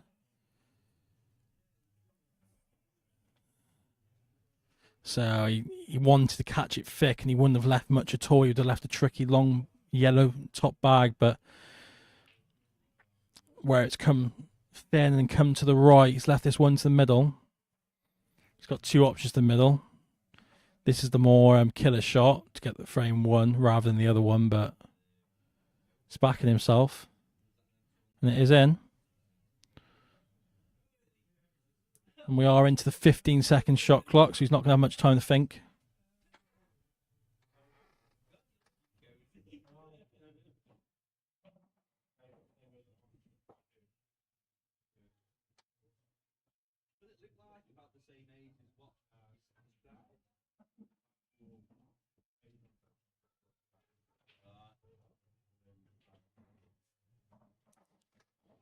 So, top it through to take the lead. Oh, he's just put a quick one in. I'm not sure if he's left this to the middle. It's going to have to be the snooker first. Let's play well, and from 2-1 up, you're now in a world of pain. You can pot this yellow off the black in the middle. We'll have to hit it full, be close to the red.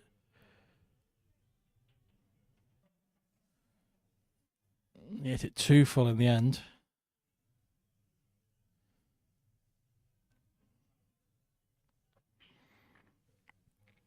And this is a big frame, because as we get down to the last few minutes, if Stu takes a lead, originally with that bonus point in the bag, if he does win the set, will extend Dish's men's lead going into the doubles. It's in the old 2-1 lead for Stu, and you've got to say Nick's threw one away there. He should have gone 2-0 up, and he should have been 2-1 up there. He'd be kicking himself. He's had all the run in the match, been in control of the whole match. He's not been able to get over the line those two frames.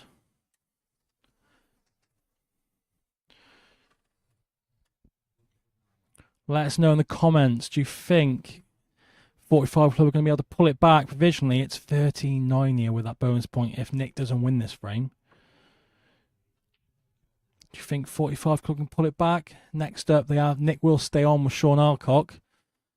And that'll be against Stu Gregory and Ant Blurton. Stu will stay on as well.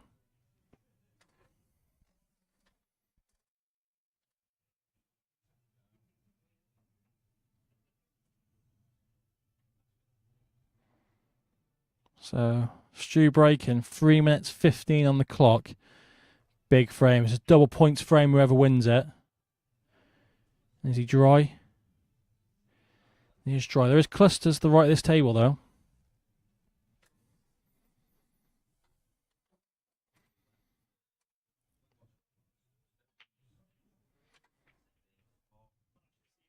Has got a connector, the one to the bottom right to get into him. We'll be relying on a lot of run, though, to get them both out.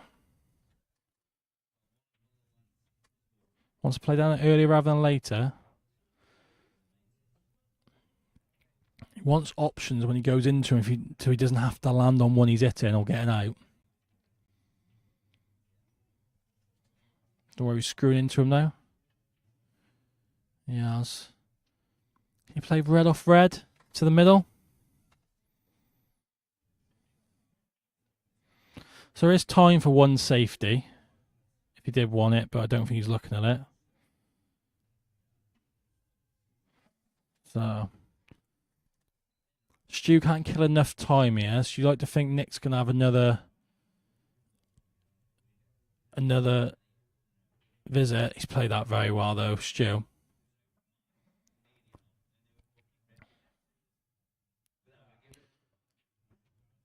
So he's still got his extension if he does want to call it. Oh, it's a bad mess. He's left a chance here. Like I said, double points this frame. Really, because whoever wins it will either be winning like Stu, if he wins it, he'll be guaranteeing that bonus point, where Nick will be restricting it. Don't like this because I think that was his ball to get the black out. And the black only goes, I think, to the top left. Is he going to risk playing into it here? It must go to the bottom right, actually. It doesn't look like... It doesn't look... Actually, it does go. Looks a bit deceiving. Looks like it's a bit more frozen to it. And this black to level it 2-all. It's another look there, so it must do. Otherwise, he wouldn't have played it this way. And it's in 2-all. 49 seconds on the clock. Will be Nick breaking as well.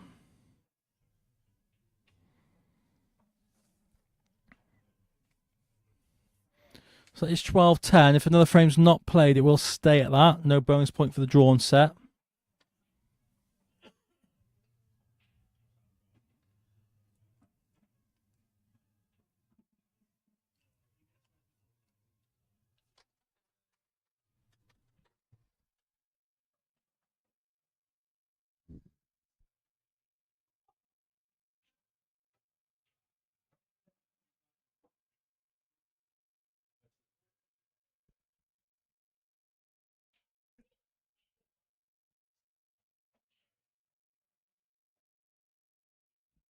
So Nick Weller breaking.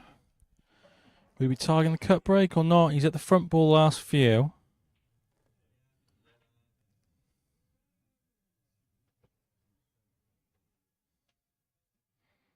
It's cut breaking. Watch the black ball. Black not moving. Ball in though. If he runs quick, he'll have a chance. A great chance on these yellows. 40 seconds on the clock. If he does have a move on, he will, and this will be the level of the matchup. He's got to be quick, though. Needs a few stop shots. Not that. He has got the one to bottom left, but he has to be quick. He's probably going to run out of time here. He's missed a pot. I don't think he'd have enough time anyway. Too much odds with the ball running. And this set will be 2-all. And that will mean 12-10 as we go into the doubles. Join us after the break for doubles action.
We are back for doubles action.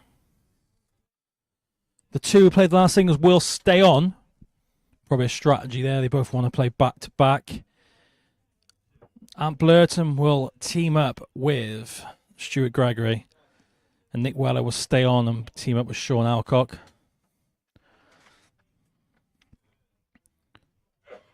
Ant winning 4-2 in his opening game against Andy Blurton. Of course, Nick and Stu drawing here. And then Sean Alcock lost the opener 3-1.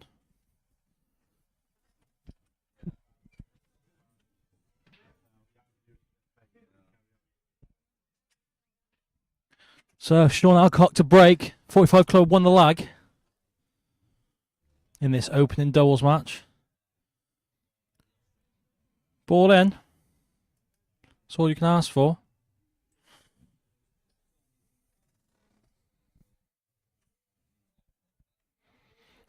So 12-10 as we go into the doubles, all to play for. Remember, it's double points the last one. So really, this is only one. They're only one frame away from the win here. 45 Club, really, if they can stay nip and tuck all the way to the last doubles and win by one, they will win the match. So it's wide open. you're only really comfortable going to the last doubles if you're about 7 ahead, 8 ahead, and you like to think it's a lot to do.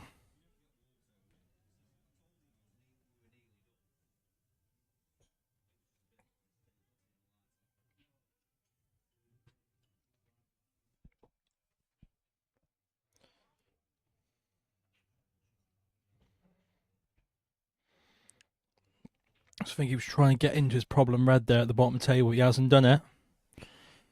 Bit of a chase here now. He's got that one that doesn't go anywhere. The one he's nearest to on the blue, near the blue spot, right at the blue spot, which he snookered on, doesn't go many places. Let's try playing double off the yellow. I don't mind that because if he didn't get it like he has, and he's leaving a bit of work for the dishes lads.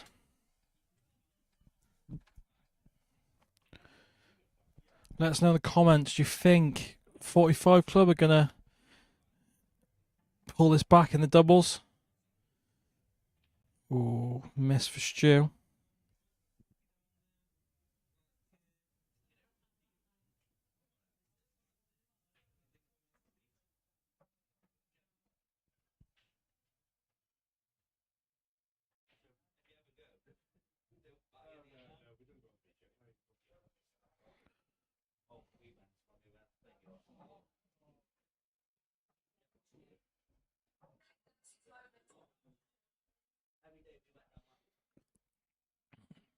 So he's looking to play a snooker after this.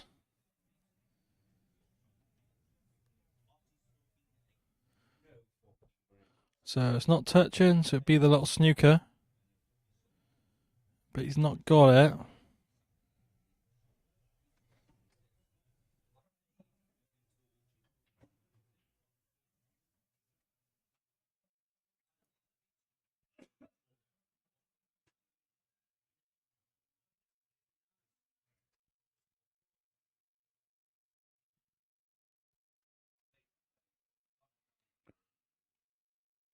Contain safety.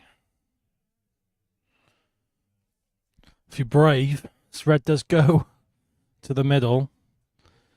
Got to weigh up because there's not loads of safeties, is there? Is it worth a pop? I think he's looked and gone, nah, don't fancy it, but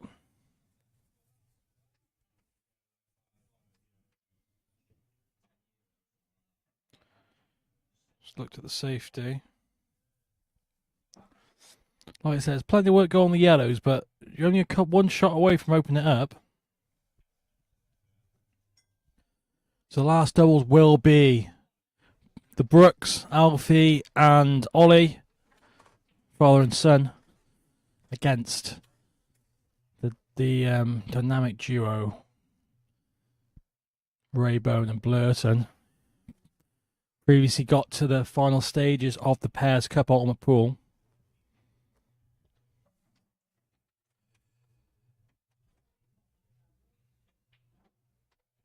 So I think they are going to go for these. Be the plant. And he's looking at the next shot then to kind of open them up. He's not got it. He's not leaving much on though. Nick can see the one to the right. So he'd be looking to probably play a safety off that.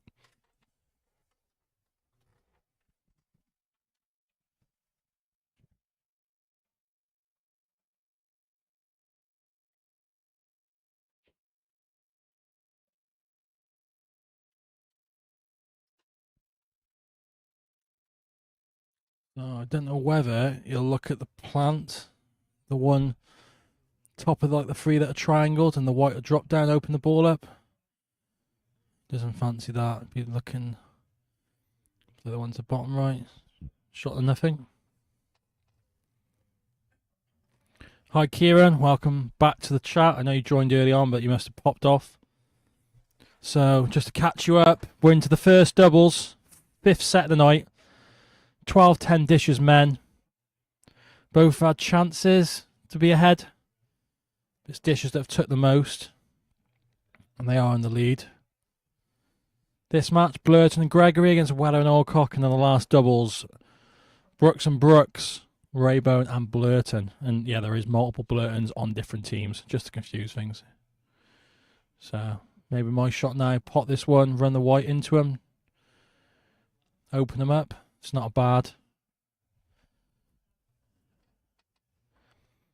Yeah, you're probably saying fair result, 12-10. Like I said, could have gone either way. Nick missed some chances to win that last set. I thought he was going to pot 3 and 1 there, but not great. He's left it. He's not left much on at all here. He's left him touching or near enough touching this yellow.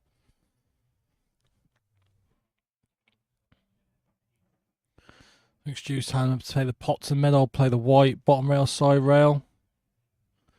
Not sure. It can't be touching, otherwise they would play a different shot, I think. He's played this well. Very well controlled.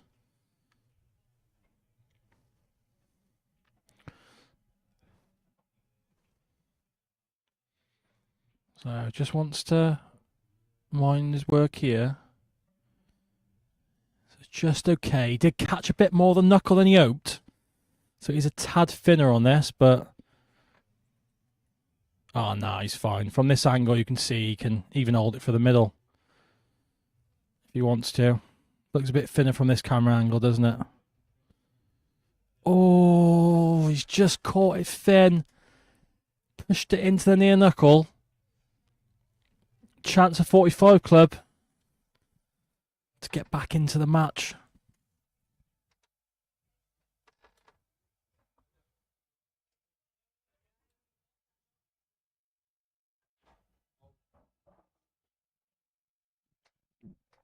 Tad awkward here. He's come short. Ideally, you want to be playing the top one, the right hand one of the two, or at least be straight on this one. But he should be able just to bump into it, leave it to the opposite bag. But he's took his eye off the pot by concentrating on the can. He's took the eye off the pot. He's missed it. You got to say that's a bad miss.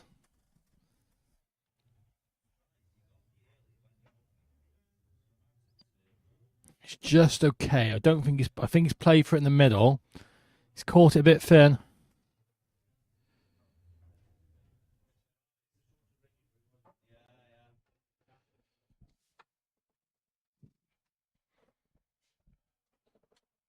That's Dishes extending their lead. 1-0 up in this set. 13-10 up overall. Of course, they are in the lead of this set, so with the bonus point provisionally in play. Provisionally 14-10.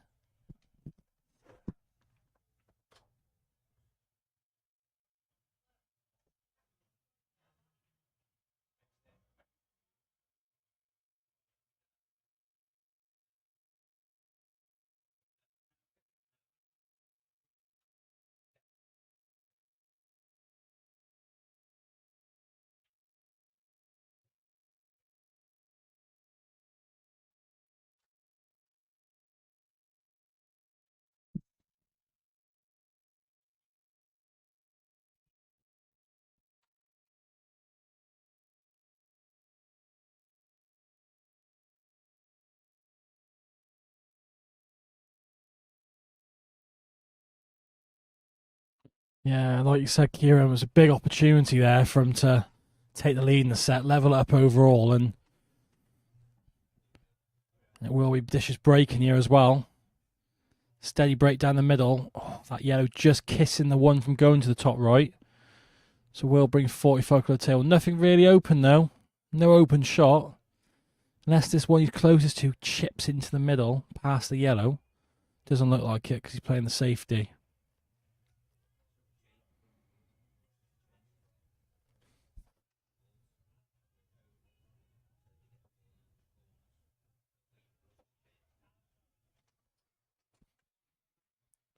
So Stu Gregory back. I don't know whether I'd be tempted to drop this in the middle. He's not looking at it. He's looking to play safe, but I might have been tempted to drop it in the middle. You'd been on the one to the blue spot, but decided they're in the lead. They don't need to push the boat out here. We're nearly at the halfway stage in this set. We're nearly down to the 10-minute match point. This is only good for Dish's men for this game to be slowed down. They're in the lead. If you can give yourself a lead going into the last doubles, you know a draw's enough to guarantee the win. If they can get 4 ahead going to last doubles, then they know they can lose by 1 and still win the game.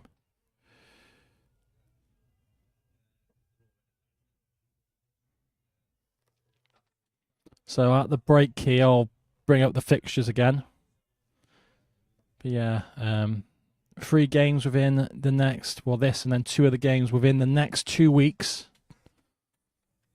Oh, I think that's a foul because I think he did jump over the ball.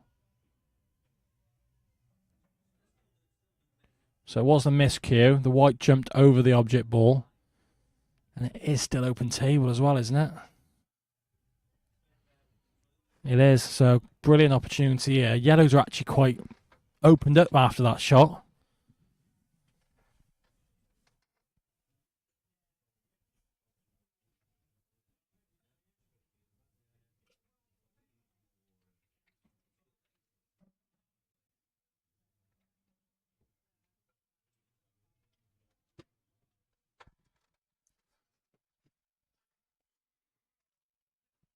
So a tad high on this, but he should be okay. Gone nicely with side. Now a tad awkward again on this ball, so just 1 shot away from being in pinpoint position. Just going to map their patterns.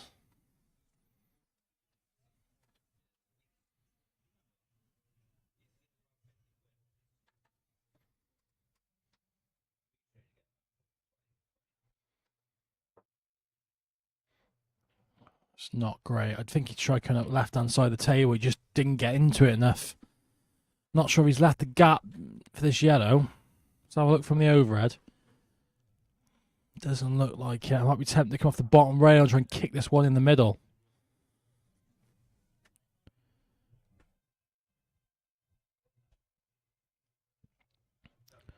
Might be missing this. No, he's played. Oh, what a shot from Ant there. What a great shot he's played there.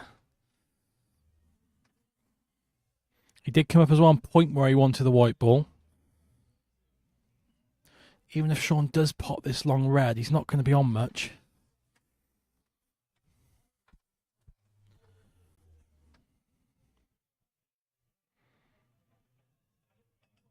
He has got a good white ball, though. He has missed the pop, but like I say, he has got a good white ball.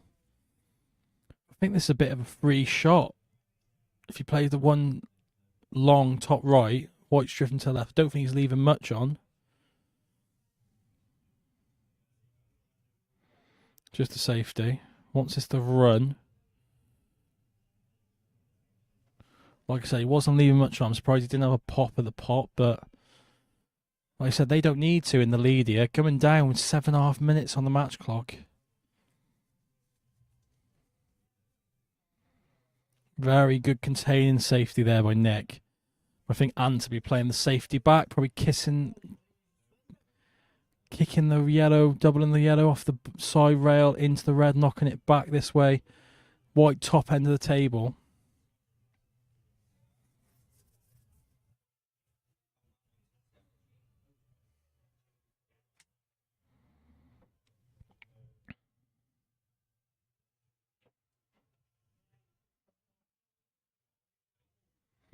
So it's not too bad. I know he's a bit disappointed he's knocked the red over the pocket, but where the yellow's guys kind of clustered it, that red doesn't go, the one closest to yellow now, to the bottom right.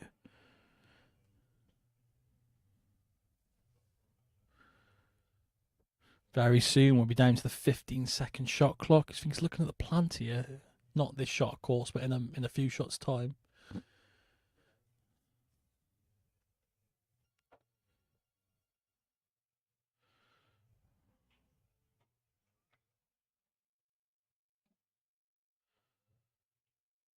So it's big. It's big that they basically don't lose this match. A draw means they only need a win by 1 in the last set to win the match, because, of course, double points and the bonus point. If they do lose this match, then it does mean they have to win by 2 in the last. So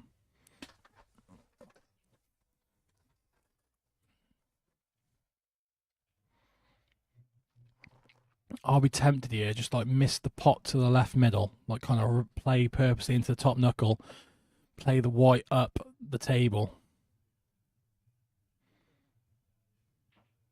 Just like this. And that's perfect. It's got the snooker. Here's a easy one rail kick, but then of course, unless he can catch the right hand side of it, he's knocking that red towards the rail. Like that, more towards that way, and then you can play one more, you can play another snooker back. You probably would be happy to kind of leave him top right and let him have a crack at the three reds or 2 reds on the right hand side and open them up a bit. I'd rather left him to the right rather than, because he's got a chance to get the white beyond this red on the bottom rail now. He's caught it a bit thick. And they've all got pockets now. Free shot this long yellow. Play it in many ways. So it's free shot at it.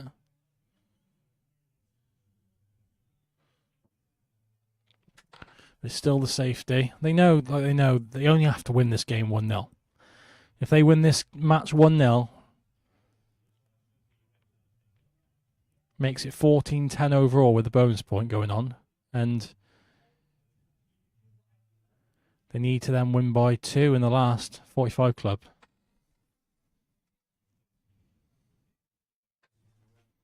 Crucially, if they do win another frame dishes and then win by 2, it'll be 15-10. And that means they can lose by 2 and still get a draw in the last.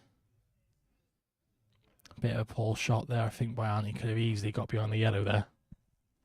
But this 15 seconds does things to you.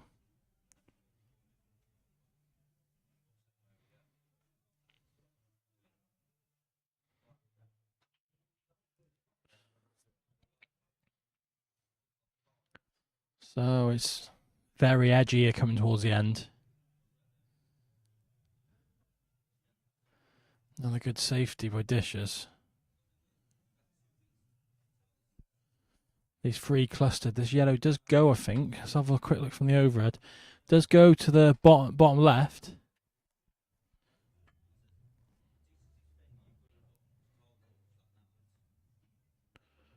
Oh, it's not great, because what you're going to do is now you've left the loss of turn back. Just wants to make sure he doesn't go in off the top left.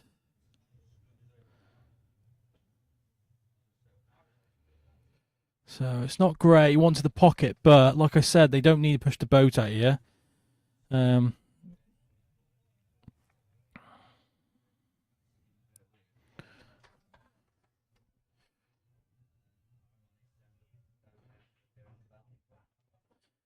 definitely, like you said, it is a 2-point swing here, as Kieran said. So of course it'd be restricting the bonus point, and it is big, like I say, if they do win this frame. He's found a right shot there, but he's got a bit unlucky, to be honest, because he saw it, he's played it, but if the yellow kicks out a bit more, then I don't know what he's looking at here. What's he looking at here? He's got to get a good white ball here. He's got a tad fortunate there, to be honest. I think he was trying to get behind that red, not on top of it, and he's got a bit fortunate he's not left him an easier opener here, because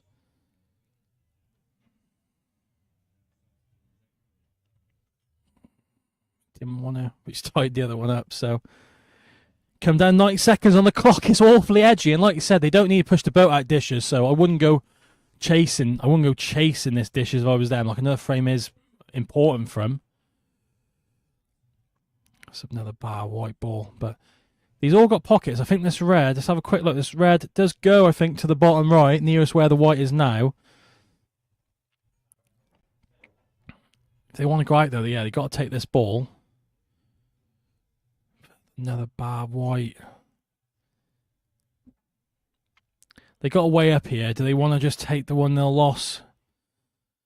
Do they want to go because they're a miss away from going 5 behind? What a shot that is. What a shot, and what a big moment. he didn't get that, they're wide open. They go 15-10 down. Instead, it's going to go 13-11 if he can pot this. And he has. It's going 13-11. Big moment that was. Big moment. What a shot there by Sean Alcock. He's got to call that shot of the night. Under that pressure, knowing you miss it.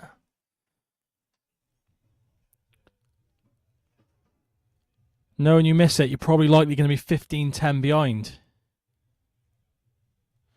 Nick wants to rack him up, but we pay refs for that. What a shot that was, under the pressure. And could have easily missed it to the top left. Could have easily missed it.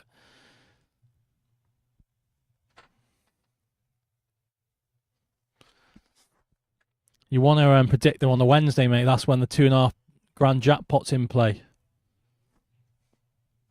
So if you do watch a Triple P on a Wednesday, there is a jackpot running where you pick 10 predictions, £5 a go. It's $2.5 grand the current jackpot. Someone was one off this week. One off. Thought we can have our first winner. It is well achievable. Plenty of people the first week got 7, 8. No one got 9, but then this week someone did get 9. So Nick Weller breaking. You don't think there's enough time for a clearance. He'd have to proper go, but watch this black. And it's going, but not enough. 20 seconds left. There's not going to be enough time. And there will be the handshake. And it's 13-11. And they are behind still, 45 Club, but they know any sort of win in the last doubles, because of the double points, they will win the match. On the other hand, Dishers, they will be disappointed they didn't extend the lead there. But all they know, they need a draw, and they've won the match in the last. After the break, Brooks and Brooks, Raybone and Blurton. Stay tuned.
And this is it. The game will be down to this.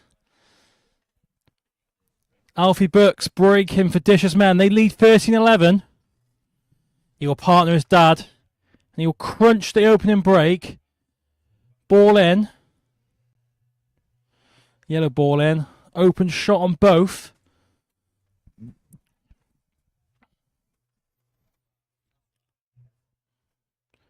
Golden break scenes, yeah, no, but wasn't the B. Who's everyone calling? Can the Dishers get at least a draw here in this last doubles to win the match? Or a 45 Club going to get the win and take the win? think you'd be playing the one down the middle, playing the one in the middle, playing down to get on this bottom ball, I would.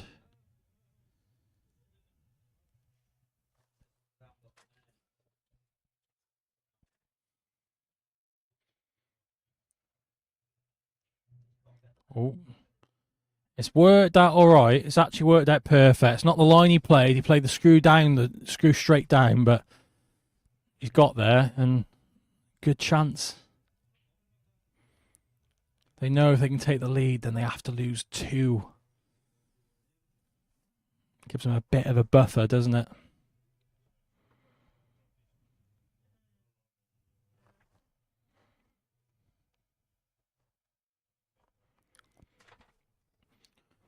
So ideally, I don't know if this red, well, I'll look from the overhead. I don't know if this red does go to the middle, it's okay. So it can be his last ball for the black. So you just see him get into that. Don't think he was trying to miss the yellow. And Ollie's now got into it, but he's just okay. He's telling him, just get me up and down that line, lad. Bit of margin for error here. Don't want to be too high or low though, but there's a big margin for error to drop it in. If you play this with a tracer right hand side, you will just swing out a bit anyway. Like that. Oh, would have wanted to miss the yellow. But he's going to have to take his medicine and leave a long black for the lad.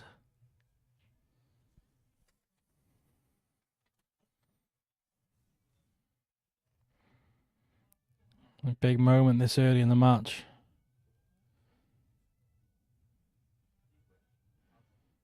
He has dropped it in. And this black is big. Because they will be gone if he misses. This gives them a bit of a buffer because they know they just need the draw. Gives them a bit to hold on to for the breaking dish in this opening frame of this last doubles.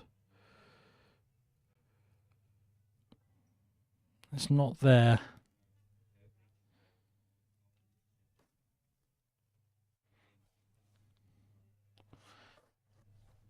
And this frame, of course, is worth double. This last doubles is worth double points.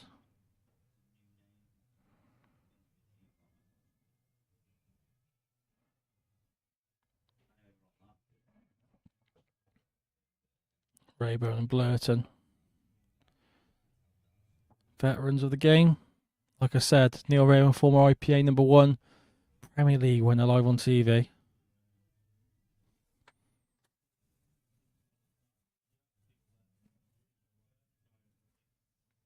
Former IPA pro as well, Andy Blurton, steady as a rock. These two have got to latter stages of the Pairs Cup live on TV.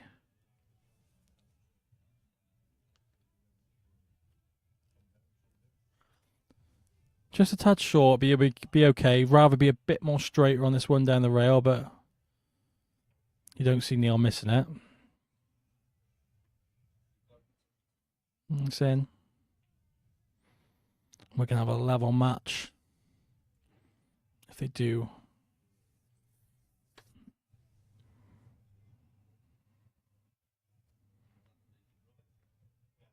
Complete this finish.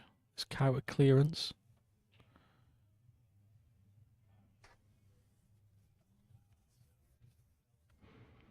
Andy Blurton for the opening frame of this final crucial set.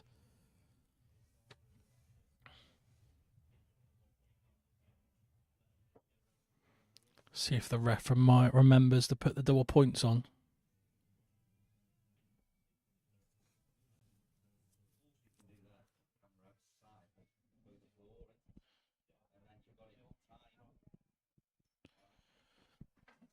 Don't think he has.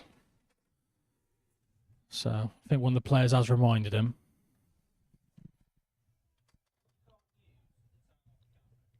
So it is 13 all.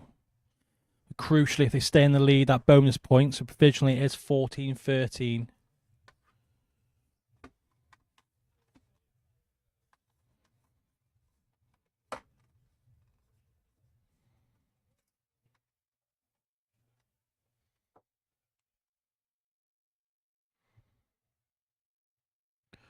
Hopefully, there you go. So 13 all, Raybone breaking. Crunch, I could hear that from the commentary box. But I don't think anything's down. Brings the Brooks to the table.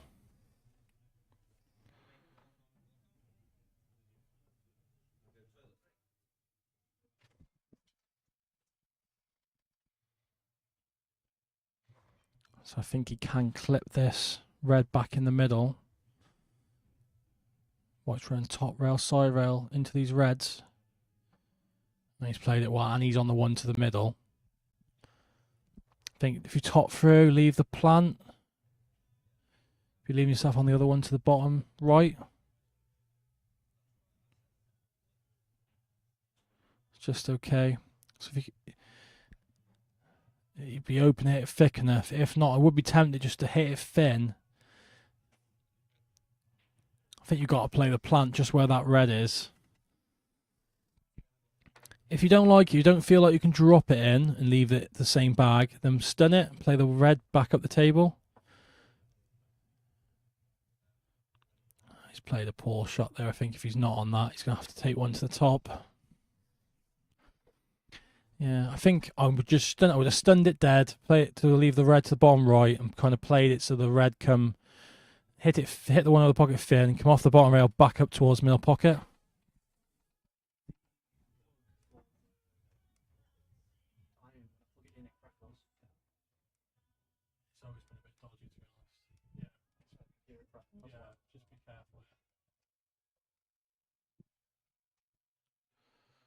So good recovery shot. So not ideal knocking it on the rail, but it should be okay because Neil wanders back to his chair, thinking they are going to get the clearance. Where the black is, you don't have to play too neat a position on the final ball. Doesn't want to be straight though. Yeah, you see by Ollie's reaction, he's like, oh, lad. He'd rather have been a bit lower, just to kind of top it in, but it should be okay. You can top this centre of the bottom cushion. Hopefully don't leave him too close to the rail.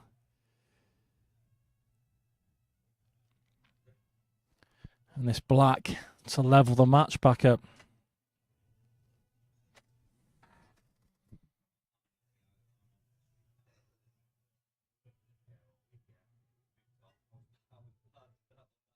Oh, he's caught it thin.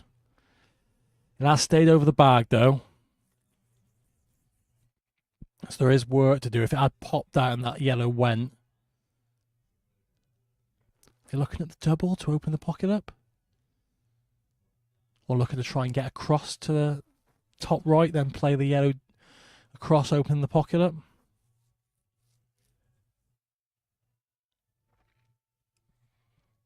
He's a bit in between everything there. You see by Neil's reaction.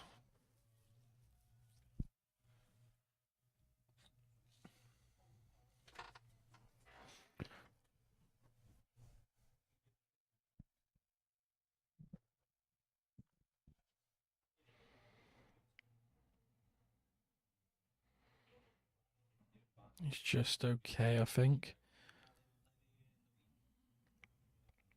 I think that is the idea. They're trying to get up to the top right, play a yellow down past the black, open the pocket. The other option is, if you can leave the one to the top right, thin, come across and knock the yellow out, but yeah, I don't know if you can get up there enough. Don't know if he's a tad thin on this or not.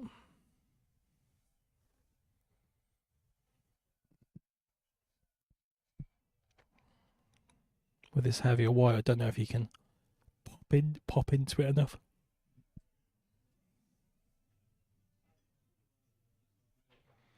I think that's the best he could have done. It's not ideal. If anything, he'd rather have popped off the rail and then played the one to the top right and got into it with a white, but this is tricky. Yellow off top rail into the black, developing the pocket. Oh, he's popped it clean, which is not an issue. You can get into it now. Or was he happy with the double? I couldn't stop myself from trying to get this out, to be fair, but Neil must like the double. And this is a big shot, this is. I'm not going to be able to watch the highlight back on the overhead. Big double. It's in. We'll watch it back from this camera angle. And big moments there.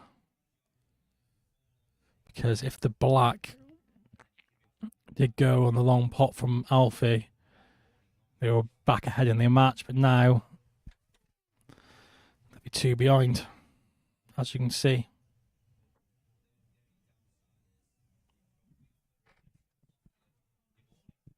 So I'll pop that up for you because I never did key, did I? That's the league table, as you can see. All the play for still for the top 2 and the top 6. Of course, your lads, Key, LSPB, and Dishes Ladies do need some wins on the board sooner rather than later to keep themselves in that hunt, but still very tight. You're only a couple wins away from 3rd. That's the King of the L draw, which we did go on about. These are the fixtures. So next week, next Friday, we've got LSPB versus Players. No, it's not on the there as the dates, but that is the match for next Friday. The Thursday, and then the Thursday, the 25th, Plaza versus Lambourne. Ollie Bucks breaking. Much need of a frame on the board sooner rather than later as we get down to the halfway stage in this match. Is that another dry break or a missed one? It is a dry break. And they're a tad scrappy, which I'm sure they won't mind. Or they'd rather have a clear cut finish, to be fair. 45 club, they'd rather get the frame on the board, but when they know here they have to lose 2 frames here. They have to lose 2 frames here not to win this match.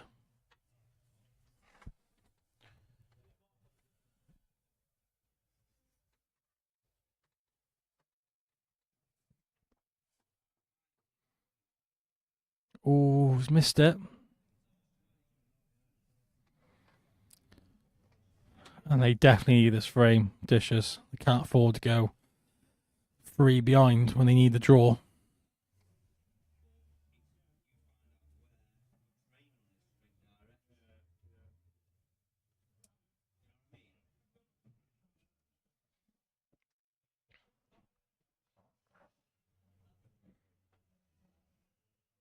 That's the plan. So I don't know if there's a gap. I think it's just about enough gap to pop this one to the bottom left.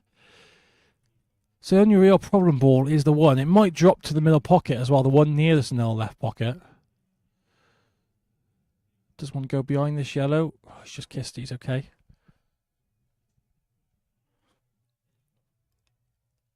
And if they do lose this match, Dishes, they won't be happy. They've had plenty of opportunities to get themselves well ahead from the last doubles all the way to this match.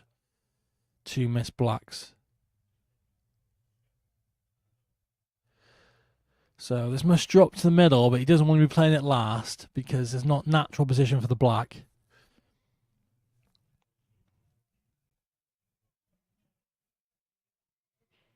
Bit in between everything here.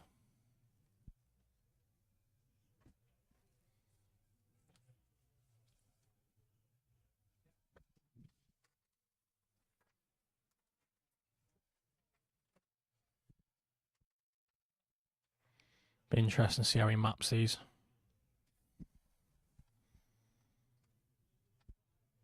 Is he on this one through the gap?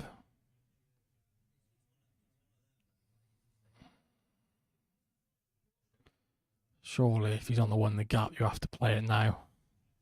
Which he is.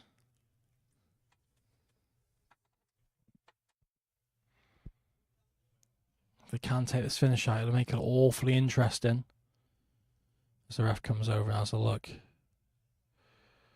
He's played that well.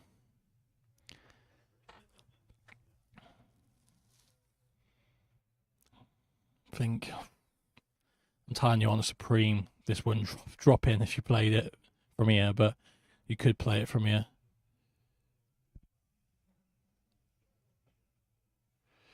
Get past the yellow. He's okay. So let's have a look. Does the black go in the middle?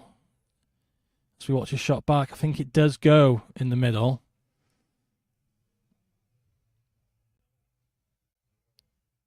Can't do a lot with this, so is he playing it long? Is he taking it long? He doesn't.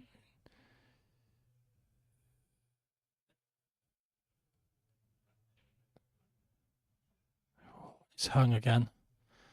Same pocket he missed the last black in. They are playing a tad tight at this table compared to like the normal Rasson, so which is a good sign.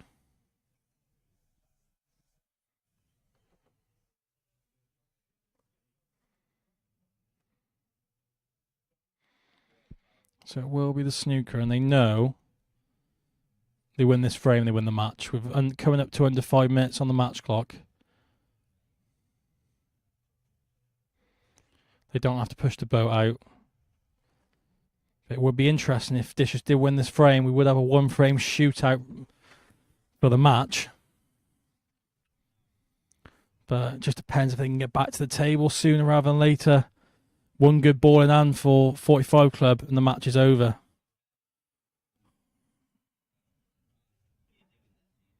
Is it going to be knuckles? Which is very hard on a Rasson compared to the normal Supreme. Oh, how unlucky is that? Watch that back from the overhead. How close was he to this? Oh. And with ball in hand, you think great opportunity here for the match to be over. As they get into the 15-second shot clock. Mistakes can happen on this 15 seconds.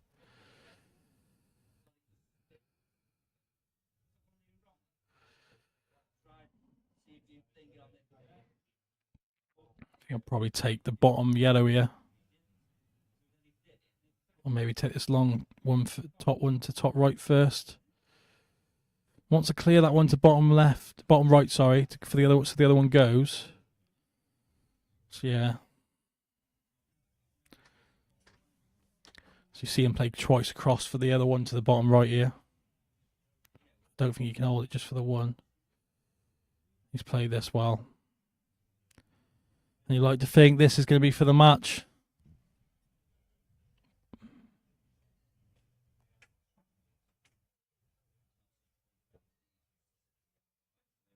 And that'll be it, I think. 2 drop-ins. Let's go 3-0 up. 6-0 in points in this set. Takes him 17-13 up. 18-13 provisionally with the bonus point. They can't say they haven't had chances, Dishes. Chances to win this match. You'd like to think only a Chris Madden-esque performance here would give Dishes a chance.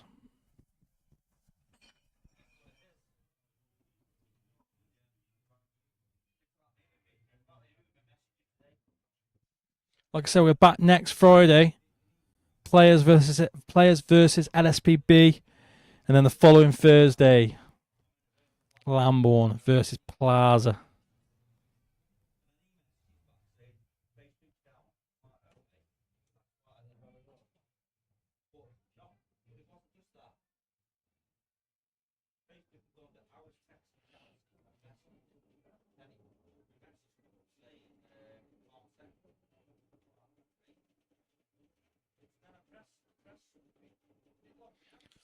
So it's 45 for the break as well.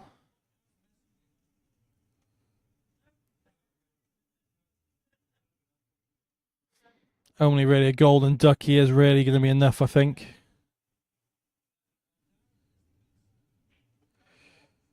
And the black's close. And the white is nowhere near, though. It is dry. They can put a quick finish in here now. Just give themselves a chance. They've got to be quick, though, and it's not natural to everyone, isn't it? And is in. A few stop shots here. They can get leave like 2 minutes on the match clock. They are breaking next.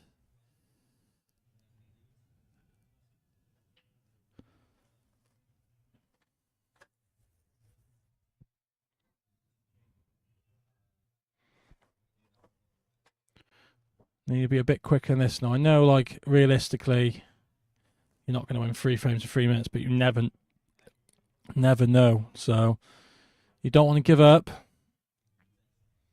You want to get these frames on the board. They got a chance. If they can take this within 20 seconds, just gives themselves a chance.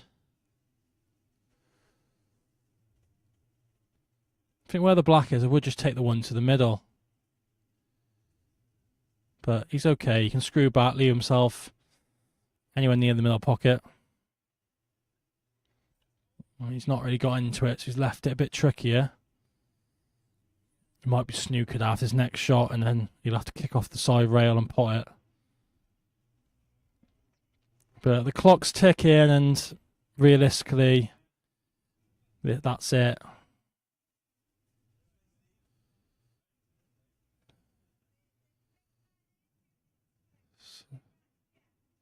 So I think he can just get through, I think.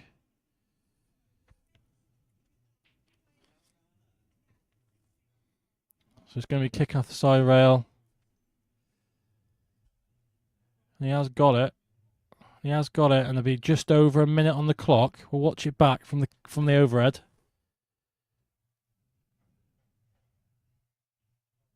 Tad thick, but it still drops. That's 17:15. So you never know. Golden break. There'll be time on the clock.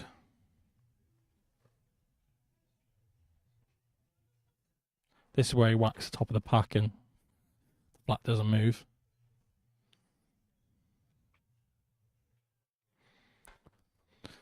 Just so you know, so if they do win the next frame, dishes, it will go 17-all on the scoreboard, but of course, with 45 Club winning this set, the bonus point in play.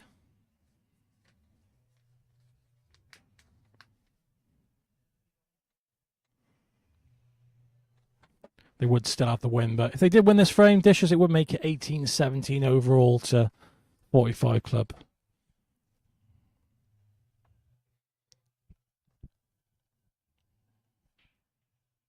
.45 Club did end in a draw in their opening game against Lambourne. Surely he's got a cut break. Yeah, he's looking at the cut break. Let's watch the black. Can we see the black go?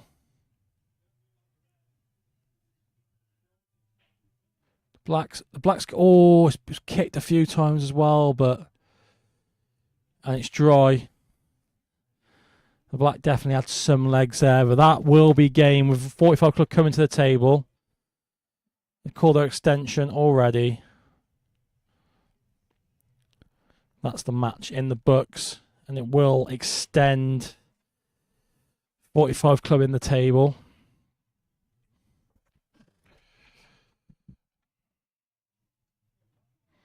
Rayburn pots the ball. Move the table. 45 Club will go up to third in the table, go ahead of Plaza provisionally. Of course, Plaza with that game in hand. Dishes men will stay on the bubble, that bubble line of sixth. And it puts the pressure on. If like LSPB or the ladies can get a win sooner rather than later, they will be feeling it. But that's the handshakes. 45 Club get over the line, 18-15. Behind most of the match. Nearly all the match they were behind. Only a couple of points within the draw, but great performance to end with. 3-1 win in this last double, 6-2 in points, 7-2 in points with a bonus point. So like I said, next Friday, LSPB against Players. Make sure you tune in for another Elite League match. Thank you very much. Good night.